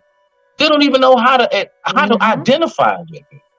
So what do? Like most people who don't know how to identify anything that we don't know, what humanity does as men, as people, we kill it, we destroy it. I don't know what that is, shoot it. And we don't even know how to recognize that when it's taking place in front of us. So we would then start to downgrade ourselves. Now watch this to land it. Then what happens is you as a perfectly unique individual will start to contort and form yourself into what society thinks, what you think society wants you to be, because you have no clue of what you ever really consisted of. I digress. My mic is muted. Rock out, Grace. Good thoughts. Okay, True. What's your thoughts on job security so we can go ahead and move on to the next one? I'm just gonna say it. Damn it, Smitty. Damn it. Because you done took pretty much. You remember that episode of Friends when they're like, "Don't take my thunder." You took my thunder, my guy. Like that's. I'm gonna double down on what you said, because to me, this centers around this interconnected, for the sake of the topic, insecurities. Insecurities of the job is just a reflection of kind of what Smitty was saying. It's really about the inadequacies of a person or what they feel is inadequate. And so our society is built around the very thing that is insecurities. There's corporations that are smarter than most people to realize that in order to move a society forward, we need to create metrics to generate inside of an individual their importance and their value. A job is no different. So people who are insecure in their jobs, their titles, their positions, all they're doing is carrying the very thing that is the societal stigma of sorts, that if you hold this position, you're better. If you have this degree, you're smarter. If you work this company, you're more valuable. That's all it is. And it really just, again, goes back to what Smitty was saying. You as a person have to truly realize that as an individual, you have who you are at your state of value, so on and so forth. A job does not define you. You are supposed to be the one that defines the job and implement your value to overall grow the company or the position. Agreed. Mm-hmm. I digress. My mic is muted.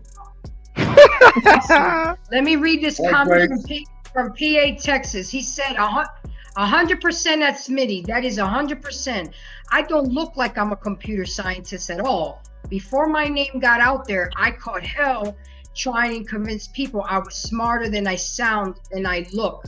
And that's That's the story. That's the sob story of a lot of people, because they get judged on social status or economic status or educational status, that they don't think that they can do the job. You know, just because an application comes through, oh, his name is Tyrone Smith. Oh, he black. We're not gonna hire him, but we'll hire Johnny Smith, when Tyrone was a more qualified person. So you're absolutely right, PA. Thanks for that thought. Then I got Foxy's in the house. Hey, beautiful Grace. Thank you for coming, baby girl. So now this was very surprising to me. This insecurity. I guess because I never had to go through this insecurity, but there's actually people that go through basic needs insecurity. I just lied real quick. I experienced this not lately, about a year ago, but all my life. Food, housing, and health. Without food or health, it's challenging to succeed in life. When a person doesn't know where their next meal is coming from, where they'll rest their head at night, and how much longer their physical and mental health will hold out, they can't devote enough energy towards other aspects of their life.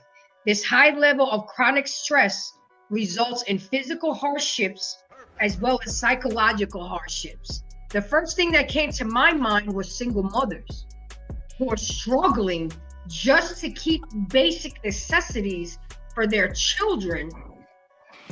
The chronic stress. And I can honestly say I've never experienced this insecurity till last year. And it ain't nothing nice to worry about where you're gonna lay your head at, where your next meal is coming from. But this is something that a lot of people constantly go through every day for years and years of their life. So we're going to go quickly around the panel because we still got some stuff to do. Go ahead. Who spoke? Oh, it's me. Okay. So since you started it off, let's start off with you. The basic need insecurity. What do you have to say about that? I would say that, and this may be a bit controversial, that most single women who choose to have a child and not cooperate with the father, or the father not cooperating with the woman, choose to actually have a problematic situation, because no one really, a lot of them do. No one actually really goes into a relationship where they actually think about it and go, okay, we're gonna have a child, or we're gonna live together, or it can be very simplistic, like we're boyfriend girlfriend, and choose disaster. Because what happens most of the time is women have this thing that goes on, which is, I'm not even going to name it, but what it is they can't really get away from their previous exes. So what they do is they bring their previous life experience. Stay towards more the insecurity. I just used a single mom as an example. Yeah, and that's what I'm getting to. Because how do you get to be a single mom? The only reason you could become a single mom is because you have insecurities based on your previous relationships, or you're not actually listening to someone like that have come into your life that's got, oh, maybe there's someone that can actually stabilize you. But most people just don't want to hear that. Like, most females just don't want to hear that. They don't want to hear, like, okay, someone can stabilize me based on the fact that you've made these choices. So you've had a child with somebody, and that was your choice, but you're not with this person any longer. I hear you, Simon, but stay away from the single mom. I just use that as an example. There's people who are not single mothers and have basic need insecurities. There's the homeless people. Imagine their insecurities every day, thinking about where their next meal is coming from. I mean, I have a whole new profound respect for homeless people. When I found myself homeless and living in my car, you think that they don't want to work. You think that they don't give it, but it's a lot of circumstances that happen in a person's life that falls to them to be in that circumstance. We tend to be very judgmental to the homeless when we don't know their story. I don't really think, and that humbled the fuck out of me. I appreciate where you're coming from, Grace. I just think that, you know, I've been in that situation as well. I've been homeless, but it doesn't change the person. Like, and at the core, we are the same person. It doesn't matter if you're rich, poor, whatever. I give you £1 million tomorrow, you're going to be the same person. That £1 million gets spent, you're going to be the same person.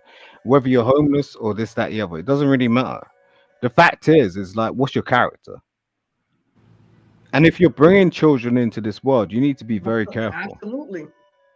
And that's the poignant part. It's like, you just need to be very careful about being a parent. Like, and if you don't know how to be a parent, learn how to be a parent. And that doesn't mean pamphlets. That means like real life shit. Like understanding where you want your child to be. There's a reason why we look up to celebrities. There's a reason why people look up to musicians and like people that aspire to do different things and can bring different perspectives to our lives. And the reason why, it's not necessarily the fact that we're so detached demographically in terms of DNA. I'm not talking geography. I'm just saying when we have a makeup, and that's why I don't discriminate against people, because the makeup makes things. If you get with somebody, regardless of how they look, or they may be thick or thin or this, that, the other, that will predetermine your life. Like, I'm on this panel, right? So I'm interacting with a certain level of different types of people, and everyone has their own sort of thought process. But you never know what's going to become out of that.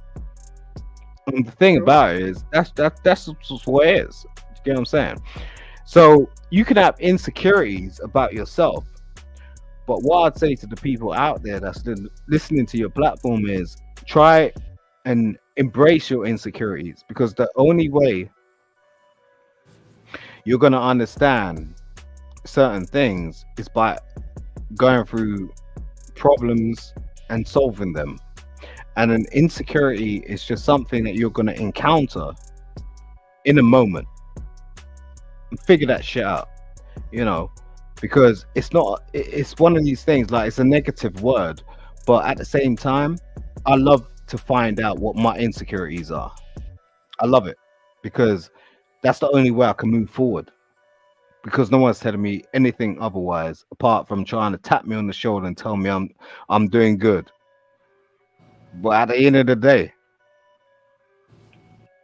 they don't know how good I'm doing. Sorry, I'm gonna land with that one. Absolutely. Okay, Smitty, real quick, what is your take on basic need insecurity? Oh, he ready. Basic need. I thought we was talking about parental insecurities. Okay, all right. Dang it, because I wrote down the whole thing on parental. All right, so basically, no, don't worry. I can shift it. We're good at this. It's called improv. All right. Basic need insecurity. When one has a basic need insecurity, so for example, like a chick who continuously needs her man to tell her how beautiful she is. I love you so much. You know, you done said it, fellas, the last 3 times in an hour. I love you so much, so beautiful. But for some reason in their mind, still, it's like, nah, you ain't said it enough. See, that's a personal insecurity. And so again, I'm going to keep on going back to it. Know oneself. Know yourself. The more you know yourself, the more you can recognize others who is sincere, who's not, and you also know who really is speaking genuine to you when you're hearing certain things. Why? Because you know you. You know you, your flaws and all. You see? Now, Absolutely. I wanted to respond to my brother London down here. When he was saying, as far as it is the celebrities and everything that make us feel and look up to them and stuff, you do have a point. Yes, you are right about that. But we have to think about why. So to break that down, right, to dissect that frog in science class, we have to look at why that is. Why is that? Because society has made it very clear that normal, regular life, everyday 9 to 5 people, we are not accepted. It has gotten to the point where, let's think about it. How many people do we know nowadays will actually just come out and be like, you know what? Yes, man, I work here. That's it. That's my 9 to 5. No, everybody has to be an entrepreneur. Everybody has to say to the public, I'm a business owner. No, I do my own thing. I'm my own boss. Nobody ever wants to admit, yeah, I actually work for the boss. So all I'm saying is, no, I'm not disagreeing with you. I'm just throwing in a caveat. It's just a caveat, brother. All I'm saying is we have to look at where does that come from, because the fact is, when we have all these like love and hip hop episodes and everything else, everything is about vacations. Everything is about you being your own boss and never listening to anyone. So when we have a society of people that feel like I'm my own boss, I don't have to listen to anyone, then guess what? That society stops growing because everybody feels like they know everything. You can't tell nobody nothing. Yeah, You it see? depends. I understand where you're coming from, but it really depends on what you're paying attention to. And the fact of No, the what matter does is, society pay attention to? Now let's focus on that. You just said it. I swear on life, you just said it.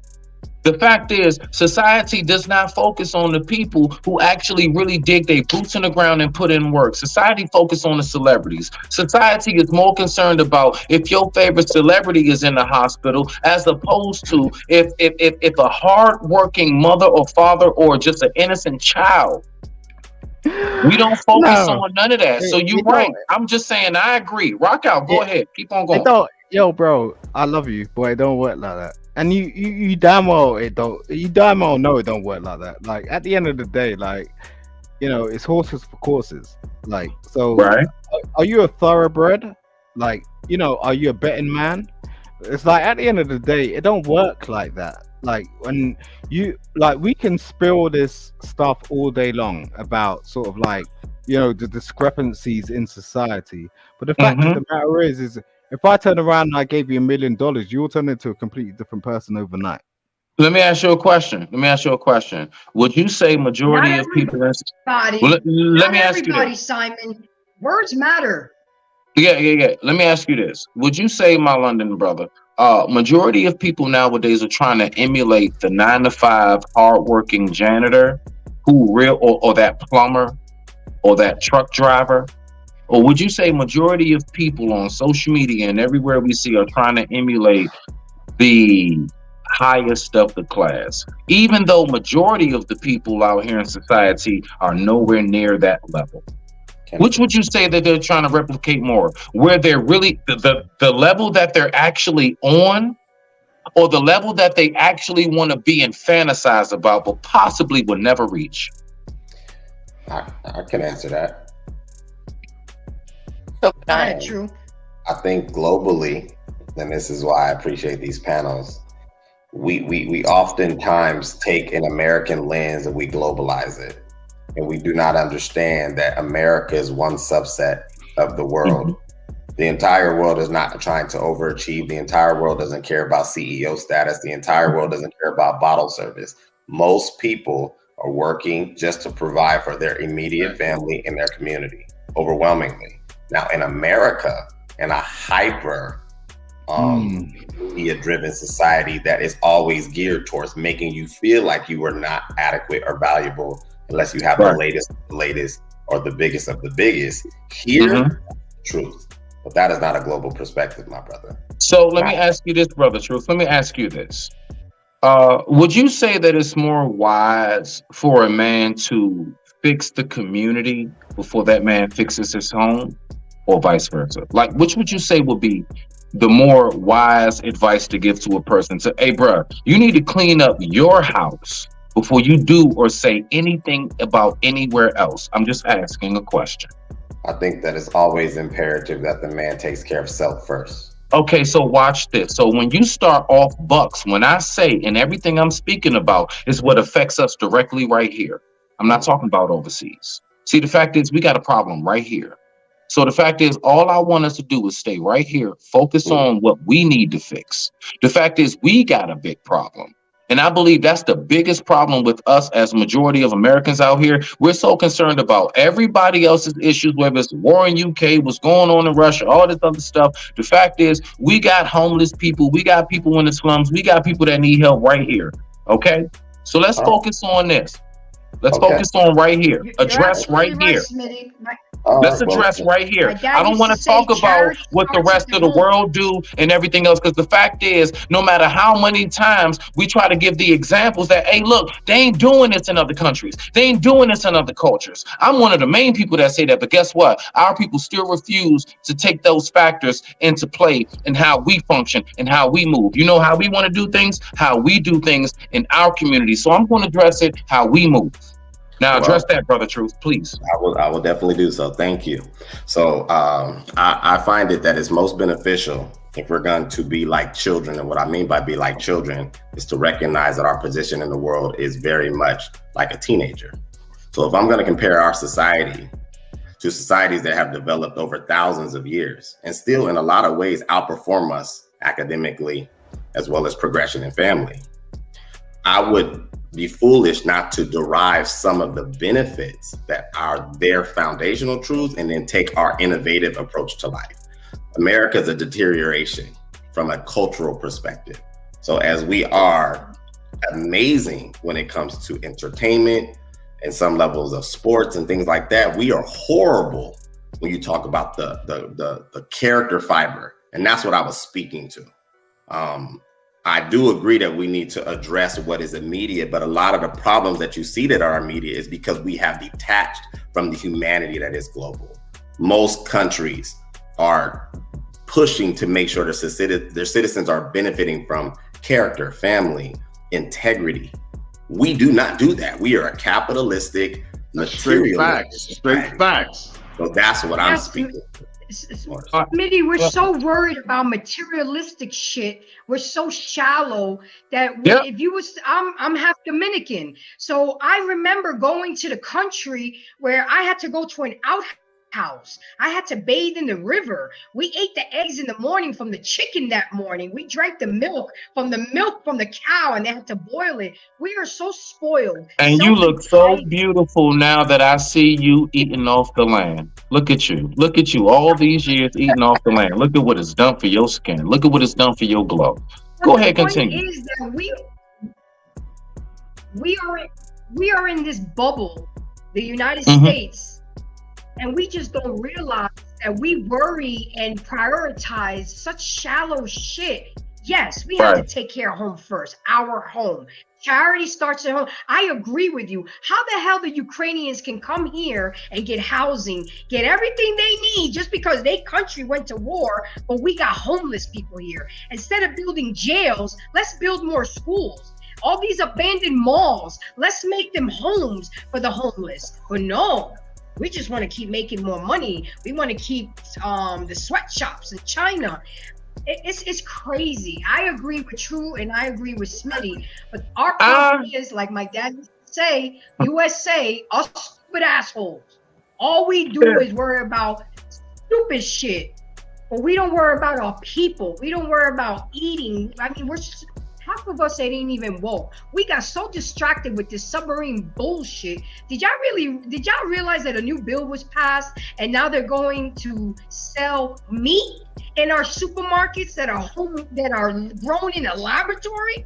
But no, we didn't pay attention to that because we're so busy paying attention to a submarine that they already knew blew up in an hour and a half. down deep sea, but they spent $7 million putting up a front that they were looking for them when they already knew they was gone. And do you think it's a coincidence that it was all billionaires that was in the summer? I mean, you guys gotta. I get accused of being a conspiracy theory, but y'all gotta learn how to connect some of these goddamn dots. Things happen for a reason. And let me address my beautiful Foxy. How are you, my dear? I'm good. Holding up. I'm glad to see you smiling, baby. I know Peace, you've been going through. I know you've been going through a lot. Okay, now y'all leave that love shit off the panel. I know how y'all two are. So I don't know how much you've heard from today. But let's get some. No, yeah, I was just saying today marks the 2 months. With my dad passing on. So talk about insecurities. I feel like lost because I've been pretty much his, health aid, guardian, and so now I'm just like, okay, what do I do? I mean, I take care of my family, but so anyway, always around. Yeah, I'm definitely daddy's girl, definitely. My insecurity would be my weight. I've always been a skinny little thing since I was little. The only time I gained weight was when I was pregnant and like pretty much after I gave birth to my kids. And then I just lost it back. And sometimes, especially with most of my friends, they were bigger than me. And I would always be the girl that got overlooked because I didn't have the big boobs and the big booty. Now I embrace it. I'm like, I don't even give a shit. I'm gonna be 47 in a couple of weeks. I'm like, whatever. And I'm not for everybody. I'm not, everybody's cup of tea. But when I was definitely a teenager, it kind of plucked my nerve. It's crazy how we all have insecurities, but they're all different. So you know what I'm saying? Now, with that being said, let's move on, guys. Signs of insecurity.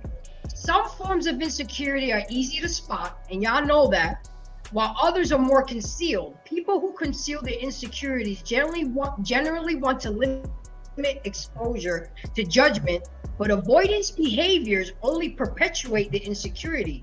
The signs of insecurity tend to overlap with poor self-esteem and self-worth, and while symptoms prove consistent, others change frequently without warning. It's an over feeling of inadequacy, low self-esteem, self-confidence, and self-worth. Like they are unable or ill-equipped to cope with stress. Generally, they are uncertain about the world.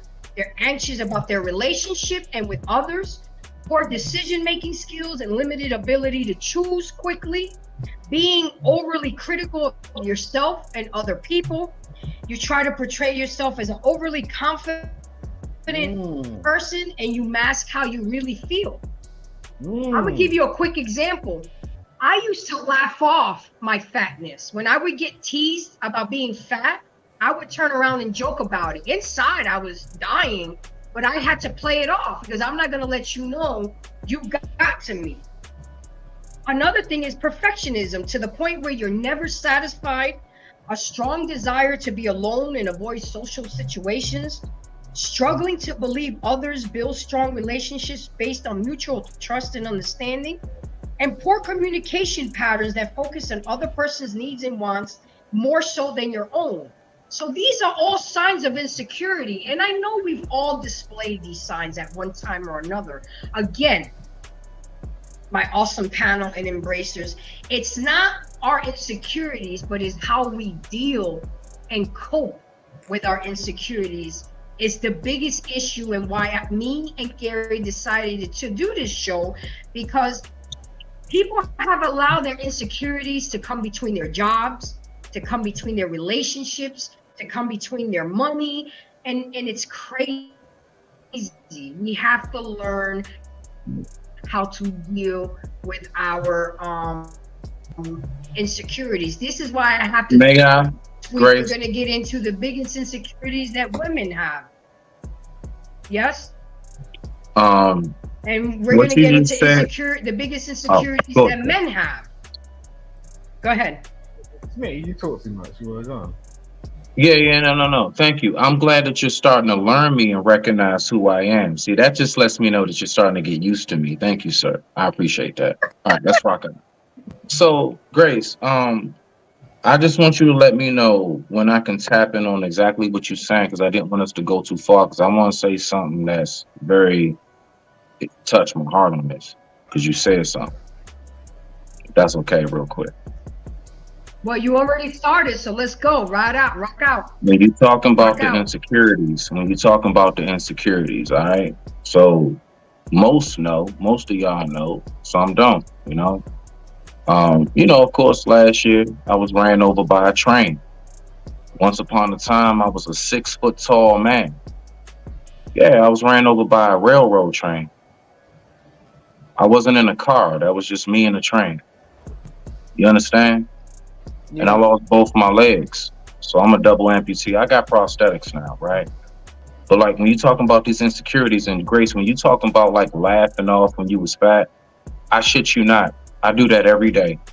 I have to laugh at, like I made fun of myself saying, you know what, for Halloween, I'm gonna be Roscoe from Martin. I'm gonna just stuff some shoes in my nubs and you see, I love it. There we go. Laugh with me. That's what I'm talking about. Like I gotta laugh at that That's shit, part dog. of the healing. No. But Embracing listen, it, that's what I was trying to say. So watch me land it. That's my point. I swear on life, I told you I wanted to say something real. So my point is, Grace, when you was talking about what you were saying, that was inner strength. When you would be able to laugh at yourself and get through that moment, you weren't making fun of yourself. You weren't putting yourself down. That was an inner strength that you had to dig in deep within yourself that most people probably wouldn't have given you. And you had to say to yourself, somebody has to laugh with me, not at me. And you know what? Maybe if I laugh with me and not at me off bucks, maybe I can get the crowd to join. Because you know one thing that I know? Courage is very contagious. Let you have some courage. Let you really have some strength. Let you really stand on what you believe in. Let you really, really speak and say that with your chest, little nigga. I promise you, you'd be surprised how many people follow. And you'd be surprised how many people that maybe you think hating on you, but whole time they're letting you know when they hating ass way, hey, bruh, I see your light and I rock out with you, dog. But I just don't want to let you know that because I'm more insecure than you will ever be. And little do you know that. So the only way for me to express myself is to express myself in my own insecurities. I digress. My mic is muted. Rock out, Grace. And Smitty, I gotta say something to you. You are so right, because when I moved from New York to my high school in Florida, nobody knew that I could ball. Okay? And all I heard in the stands in my first game was, damn, I didn't know Grace can move that fast. See, yeah, I was a fat girl, but I always had a man. I played softball, volleyball, and basketball. And even though I did all these things, oh, you're so pretty, but you could lose some weight. You know, you hear that all your life, but I did not allow it to stop who I was. I loved basketball. I'm going to play ball. I might have not been a starter. You know what I'm saying? But I got in there when that bitch got tired or she started making mistakes or got injured. Grace, get in the game. You know? Hey, but watch this real quick. I want to say this last part. Hey, Foxy, baby. I just want to let you know, I dubbed the welcome to the HMG. Okay, the HMG. You know what that is, boo? That's the high metabolism game. That's right. We are the people. For some reason, we just can't put that weight on. Even when we try and we start, for some reason, we burn it off. We are the people. When we eat a whole 12-inch steak and cheese, everybody else is like, where did it go? Did it go to your thighs? I don't understand. Where did it go? How do you eat all that food and you just don't seem to gain on no weight? Nah. Rock out, boo. Hey, look. HMG. High metabolism game in effect. Let's do it, boo. Let's rock out. I'm with Hulk and like green.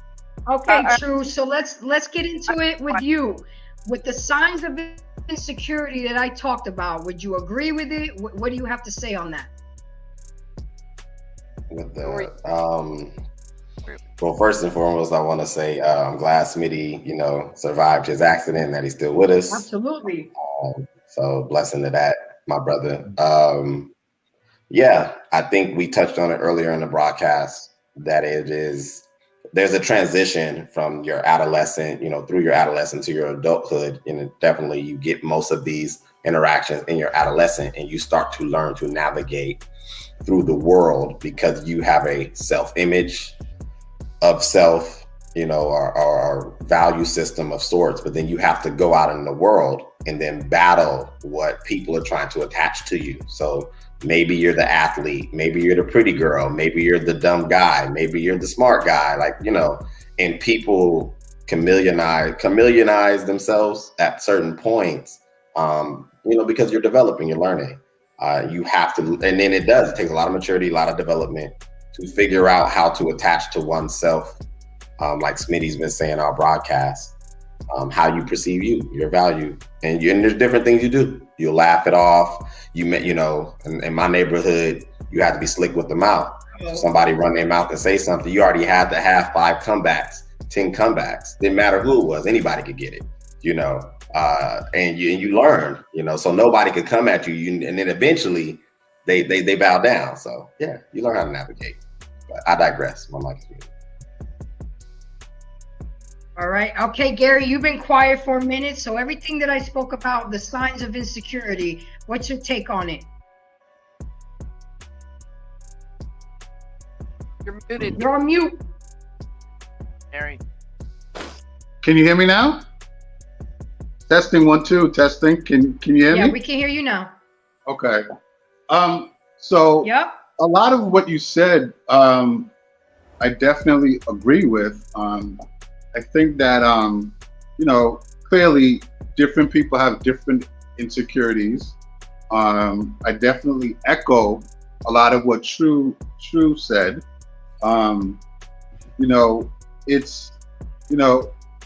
It's a growing process. It's a learning process. It's a maturing process. And I think as you're maturing and learning, then you know how to deal with your insecurities a whole lot better, right? Because clearly the people that don't know or don't learn how to deal with their insecurities, then clearly they lash out, argue, do all the toxic stuff, right? But when you have learned and understand what your insecurities are and you've matured and you know how to handle them, then clearly you deal with it a lot better, which I think that there's a lot of us that do, right? Because again, we all have our different types of insecurities, but then it goes back to how we deal with it. I don't have any insecurities. Absolutely. Go ahead, Solomon. Since Gary just landed it, what is your take on the signs of insecurity? I don't have any insecurities. I'm cool. I've dealt with my shit. And I think the problem is we're grown adults out here trying to act like kids, and we don't get over certain things in the time that we have to actually respond to things that are presented to us that are very, very clear, but at the same time we don't want to fucking address it. Sorry, I'm just sorry about the swearing. We don't want to address it. You don't want to look in the mirror and go, okay, you're good, but I'm this podgy black boy that was once skinny and attractive as these women are portraying us to be. I don't like how I look, and it's a problem. You look in the mirror and you go, look, I don't look like how I looked like when I was 16. And the thing is, it's a problem. It's that's your insecurity. It's not anyone else's insecurity. I'm sure that many people will just literally walk out of their house and they have got to a point where they're checking other people that ain't even talking to them. not even looking at them in a way that they think they're looking at them, but they're so insecure in their own sense. They're checking themselves. It's like, oh, do I have my makeup correct? Do I have my lipstick correct? Do I have like this eyeliner? Am I wearing the right shirt? Am I doing this? Am I doing that? And it's like you're frazzling your brain. That's what you're doing, because no one really cares. Like, I've literally walked out, and like I've tested this. I've been in like the most obscure. It's like Kanye West when he has brought out his line, and he is telling people the homeless perspective. Like, he comes out in his concerts, you can't see his face. His dress attire is great. Who's gonna buy that, really? But what you're buying into is superficial. You want to be the thing. And what is the thing? The thing is something that is attracted to everything. You can't attract everything. You can't. Focus on what you want to be, and get with that person that really appreciates you, because that person is going to be your rock, and that person is going to bring you through life, and you're going to be happy in that sort of sense. But what's going on at the moment is everyone's trying to sort of just buy into everything. It's like, I'm going to buy into this, I'm going to buy into that, just because that's what we're being told. No, look, if I got him with anybody, they got to recognize. Okay, and I can appreciate.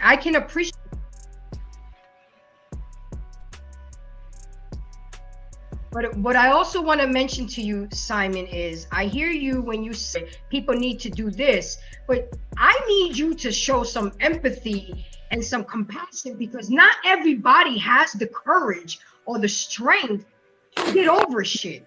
They don't realize therapy. Like I've always said. Hold on. Like I've always said, people are not wired the same way. I am See, this emotional man. Hold on, Chill. guys. We're having a conversation. You have to respect the fact that the host is speaking, Simon. You have to respect the fact that the host is speaking. Period. You asked me a question, right? Okay. Thank you. No, I'm still speaking. Once I'm done speaking, then you answer the question. We speak. But I'm not done speaking. Yes, you save your answer for when I'm done speaking. You're only listening to respond, but you're not listening to understand me. And let me say something, because I'm saying all this is because the possible causes of insecurity is a lot, Simon. The lack of family emotional support. People with a loving, supportive family are less likely to deal with insecurities. Lack of psychologically need satisfaction. When people are insecure in their food, housing, and safety needs, they struggle to move on to satisfying psychological needs like security. The lack of emotional intelligence. Those with low emotional intelligence can't accurately monitor the feelings of themselves and others, leading to unhealthy relationships. The lack of openness. Disagreeably, people tend to have more interpersonal conflicts due to not having helpful, supportive, or empathetic people around them. Those qualities produce a sense of risk in social situations. An underlying mental health condition. Mental health conditions like anxiety and depression have a bidirectional relationship with insecurities. And over-dependence on others. As people become dependent on people or relationship, their insecurities grows as they perceive risk in the relationship ending. And I say all that to say this. There are a lot of different causes of insecurity. Everybody's not built like you, Simon. Everybody can't just fix themselves like that. They need help fixed. Sometimes they don't even realize that they're broken and they need help. It's very, with you, I look at it as a very black and white with you. And it can't be like that, Simon. Everybody's not built like you. Everybody's not let's as strong see. as you. Wait, hold for a second. Hold on, let him answer.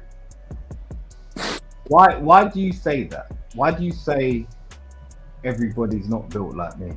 Oh, can I Because please you made answer? a comment like said, well, they need to just get over it.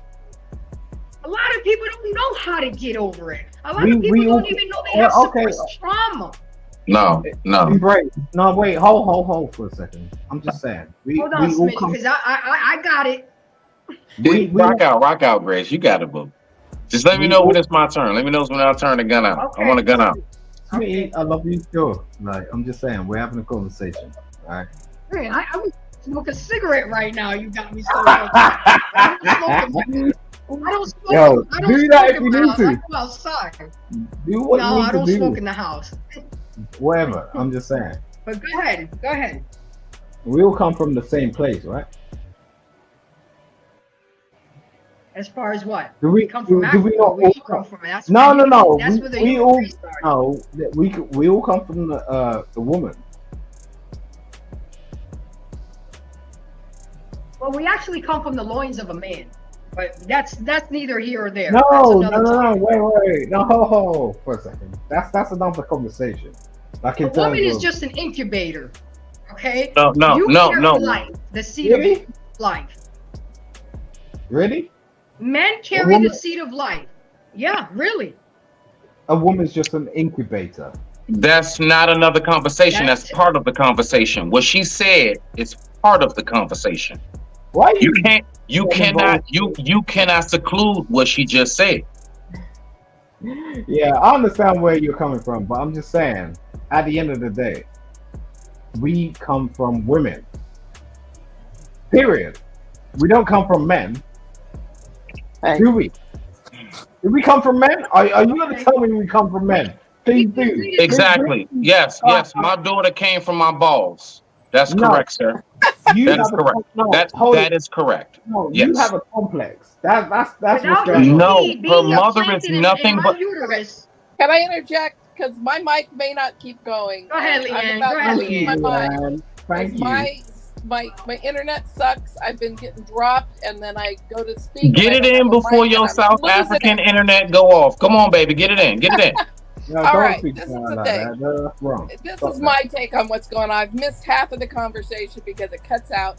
This is the bottom line. There's something that happened that was very important that happened between Smitty and Grace.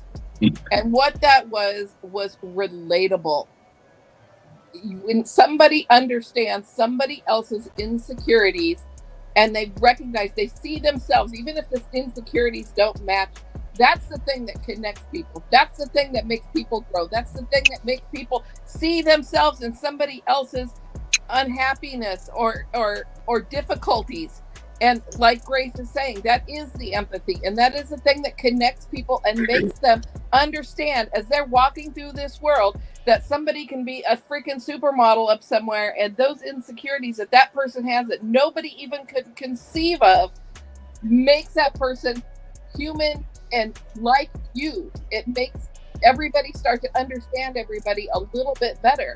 And all of this other stuff is semantics and like how somebody walks through the world and sees it. And I appreciate that Simon, you have things that you're confident about, and you've moved through the world in a way where you haven't suffered from a personal insecurity.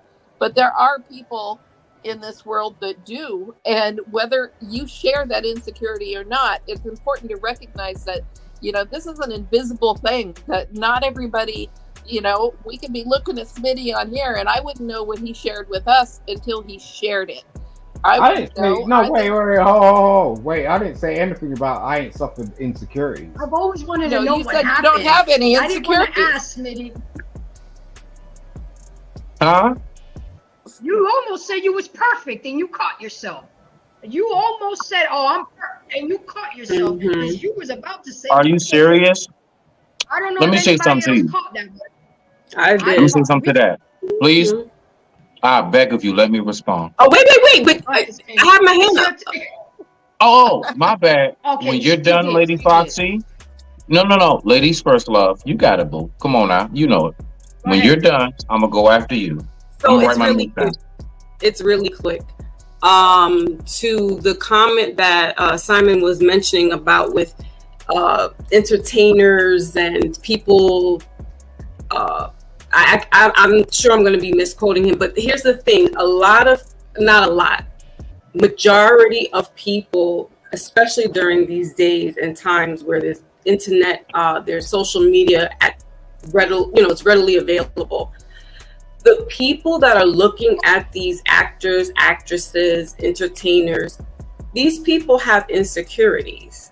They just may know how to mask it a little bit better, but when they're walking outside, they're trying to emulate who they see on social media.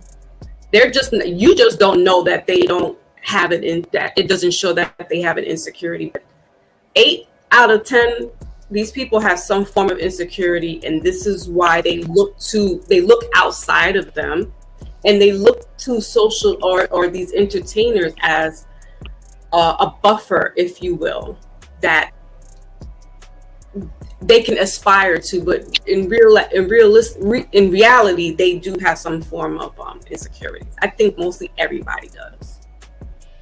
I'm done. Absolutely. I'd love to be in a Thank club you, with you. Foxy. Smitty? I love y'all so much. I love us. Well, we can make that happen, because one day I want to get all my regular panelists together. So that could be a possibility, Simon. But I gotta at least get a cash out. Damn, let me get a cash out. So just to make it very clear to the panel, I'm just gonna give this one example of how much I know, because from my family, I've been a black sheep. I know my flaws. I don't ever in any form or fashion try to come off like I'm perfect. You want to know what that is? That's you all personally seeing my light, seeing my glow, and you are envisioning me that way. I never called myself that. I never even speak in that tongue. As a matter of fact, the very quote that everyone on YouTube knows me for, I digress. My mic is muted. You know how that got started? Because I recognized the flaw in me. I talk too damn much. That's my own personal way. It started off as just something. You're long-winded. That's because you talk a lot. Long-winded, talk too much. I think, look. I call it apples, you call it masana. Okay, fine. Look, we're just going, you see what I'm saying? So, I'm just saying, I recognize that in myself. That's how I started that whole thing. The whole I digress, my mic is muted started from this man recognizing a flaw within himself, which he wants to work on. So I continuously just keep saying it. And somehow or another, did you get that from Clubhouse, Smitty? Did you get that from Clubhouse? Because they say that a lot in Clubhouse. I digress. No, they don't. They say I'll land my plane because it's like an arrow. I always heard it from Smitty. So and this that's what I'm saying. No, I didn't know that. I didn't know that. Wow. Okay, I hate don't get my head bit. But the only thing I'm saying is this. So then when it comes to what y'all talking about. Let me tell you something. What? Let me tell you something, guys. Let me tell you something, Smitty. How you gonna tell us something and go on mute? But I have to get to 1,000 first. How you gonna use my quote while saying something? Your thing is gonna be embrace. Your shit is gonna be embrace digression. You see that is gonna be okay, all right, embrace digression. I mean, if you want to say that, cool. I've already patented my shit. It's on shirts. But if you would like to make that into a shirt, Grace, have at it, love. Have at it, baby. See, listen, I want to share it. See, I actually feel complimented when I'm sitting at home and I hear a panel and somebody on the panel says, I digress, my mic is muted. And I'm not even on the panel. You don't understand what that feels like. So anyway, I'm trying to tell you some real stuff. That is an amazing feeling. Little old me. Choices. We all make choices. The fact is this, right? To my brother London. The thing is we have to remember the only reason why we are able to recognize in this world who are the leaders is because there aren't enough of them.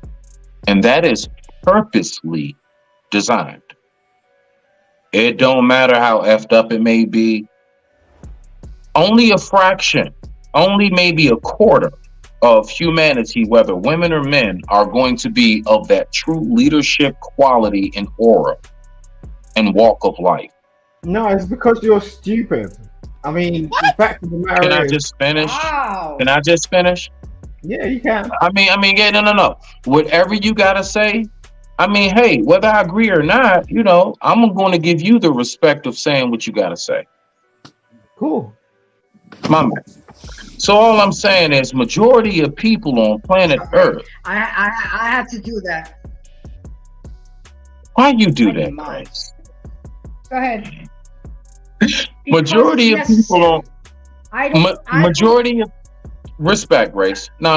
Go ahead, host. Go ahead, baby. We don't do insults. That could have been anybody. We talk like adults, and we don't do it. Calling you stupid? Why? Because he doesn't. Yo, did you just get him up out of here? Yeah, she did. Sure she did quick.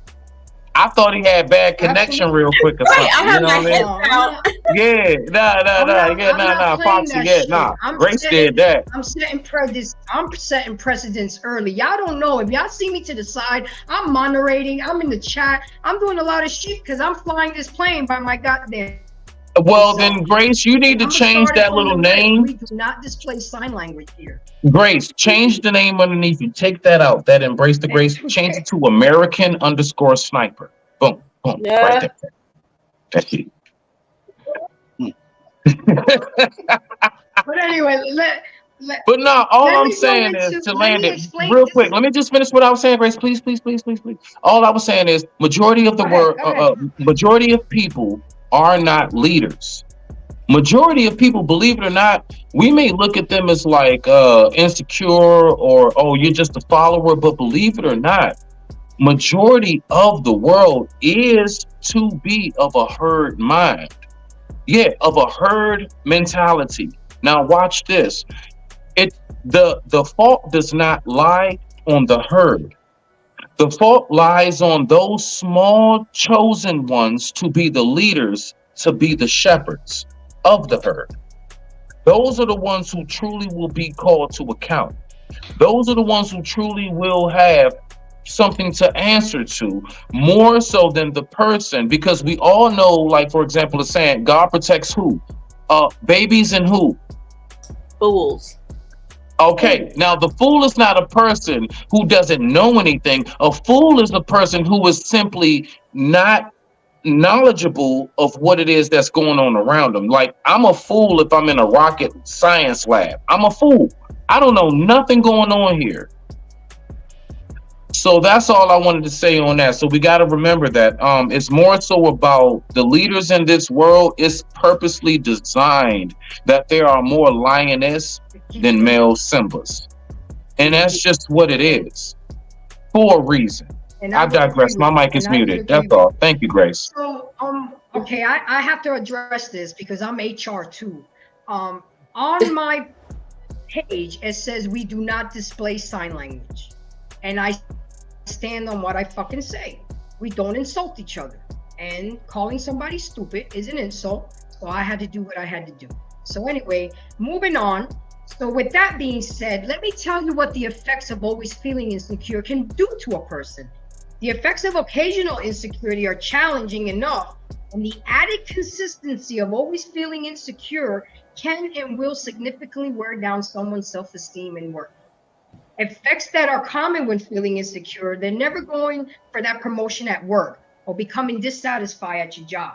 Never like getting outside the box.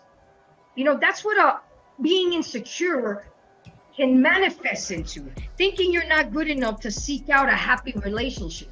Constantly being insecure can have that effect. Selling short for people in situations, settling.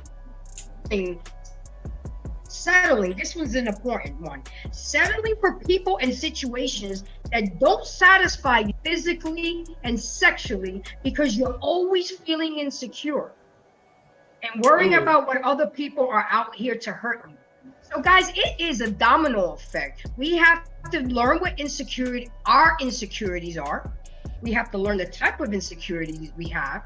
We have to learn what is causing our insecurities. Because if we don't, these are the effects that can happen to us. And that's why a lot of us are walking around fucked up right now. Fucked up. Now, Grace, I have a question for the So panel. anyways, with that piece, go ahead, baby. Go ahead. Do you feel, and again, this is for the panel, that people are walking around, there's no such thing as a person not having any insecurities? I think that There are some people that have put the work in, that have went and had therapy, that read the books. I think that there are people who, well, I will say in my experience, there are people, I think everybody has different levels of insecurity, right? So I think that for someone to say that they don't have any insecurity, no, in my opinion, I'd have to question that. I mean, because, you know,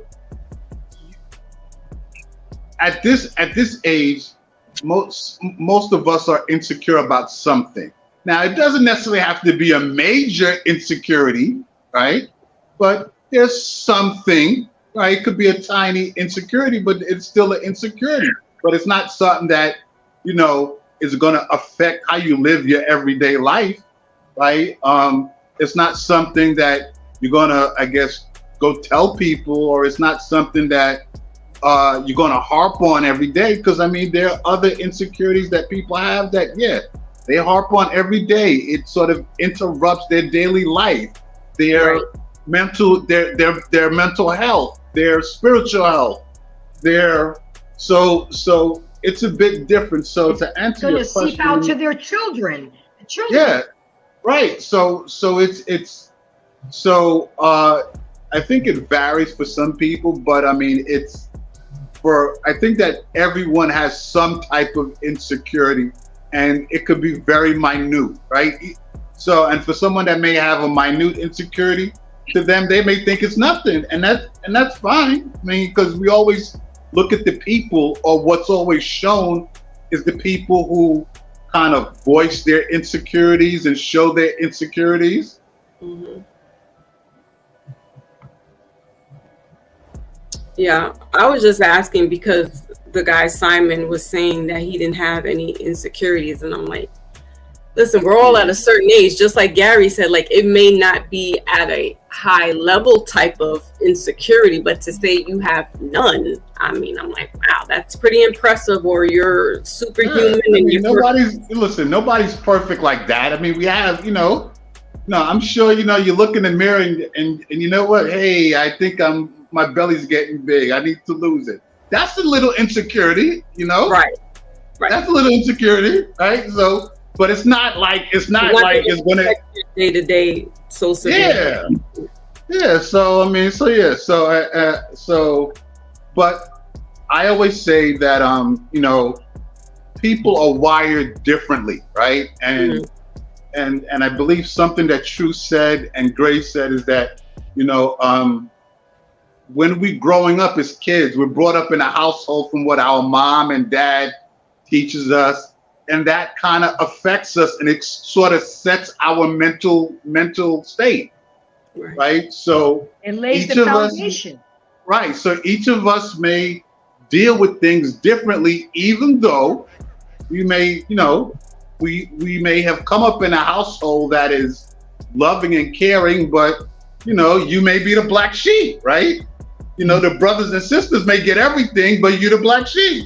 Right. So, and that is going to affect you differently than it would be them. Right. So, and I think that, a lot of people, they forget those kind of things because that kind of, it lays the foundation for how we're wired later on in life. Yep. Absolutely. So this is what we're going to do, guys. Smitty, talk your thought on this And then go ahead, give me your final thoughts on this whole insecurity, because there's a part 2 next week. Because next week we're going to get into the women's insecurities, men insecurities, and how we can learn to live with our insecurities and each other's insecurities. So tune in for that next week. That's going to be juicy too. Gary, didn't I tell you this was going to be a good one? I know. I see you said. Talk on the comment you have for what Gary was saying, and then your final thoughts, and land it quickly. All right. I'll be quick. So, life is about balance. And we must, honestly, I put insecurity in a healthy, balanced way in the same category as I would put fear. We all should have a certain degree of some form of organic insecurity and or fear. Why? Because that keeps us sharp. If the person who feels like I have nothing to learn, I know everything, learns nothing more. The person who feels like there's nothing to correct, then, they don't fix anything. So I do believe that a part of my insecurities that I've had has been a part of why I have taken time to look at myself and observe myself. And then maybe because, I'll focus. Now, again, I said in a healthy way, not extreme. But in a healthy way, yeah, fear and insecurity to a degree, we all need a little bit of that, almost like that teaspoon of salt in that, pot of soup. So I would say that would be the most part. Why? Because insecurity breeds confidence. It breeds confidence. Sorry. No, you good. Insecurity breeds confidence. When you have insecurities and when you have fear, you actually develop confidence because you have to overcome the insecurity. You have to overcome the fear. You have to overcome something. So it's just a hurdle. It's an organic hurdle to get over. But with that being said, I love the show. I thank you so much, Grace, for once again inviting me. Thank you so much. Hopefully next time I can rock out with the person, but I gotta respect the host. I hear you, but but we have to be able to know. We have to be able to rock out respectfully. I don't mind rocking out, but if I don't put my foot down now, where I'm just 381 subscribers, I want to make sure that we stay consistent when I'm at 100,000 subscribers. So I get it. All right, Foxy. I know you caught this at the tail end of the show, but you had a lot of good shit to say. So go ahead and give me your final thoughts on what you caught. Tell people where we can find you. And thank you for coming, beautiful. I appreciate you. I want more females to come. I love my women too. At the end of the day, I'm a woman too. But, I know it's going to be hard to target the women, but they'll come slowly but surely. I ain't mad at it. Go ahead, baby. What you got to say? What are your thoughts? Again, thank you for having me up on the panel late. And salute to the panel again. And just from what I got in that short amount of time is that we do need to learn how to dig deeper into ourselves to help live with the insecurities that we have. It's not overnight. You're not going to be able to change yourself overnight, even if you put on a mask and you're trying to emulate somebody that you're really not. So yes, it's easier said than done, but it's a day-to-day process. It's like somebody who has a drug addiction. It's one step at a time, and you should embrace that insecurity. It's an extension of you, like it or love it. And so we got to try to work on ourselves a little bit better. That's all. And where can we find you, Roxy?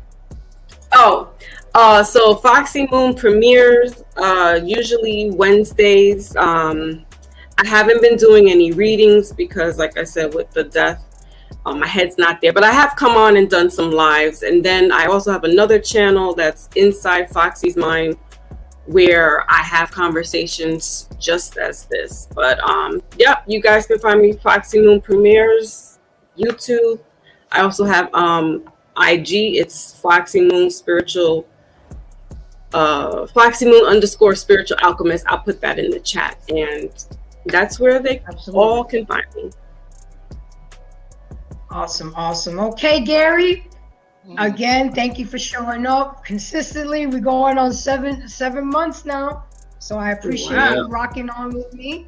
So go ahead and give me your final thoughts on the show and everything we spoke about tonight. The topic in insecurity. I mean, I think that one, it's, people have to, if you want to try to heal and overcome your insecurity, then you have to take the time to really learn yourself, understand yourself, and and acknowledge. And also too, you gotta be mature enough to deal with the steps and put in the work that's going to help you overcome that. Some people don't want to do that. Right? Unfortunately, some people don't want to do that because it's too much work. It's easier to do the other stuff on Instagram, right? Because this other stuff on Instagram, getting the likes and the follows, there's no responsibility, accountability, and no real work that goes in that. No real self, no real growth, right? Or self-worth goes into that. So a lot of people want to take the easy way out, but for those of you that want to, put in the work, and try to heal or even embrace your insecurities, then you have to be mature about it and go through the necessary steps to do it.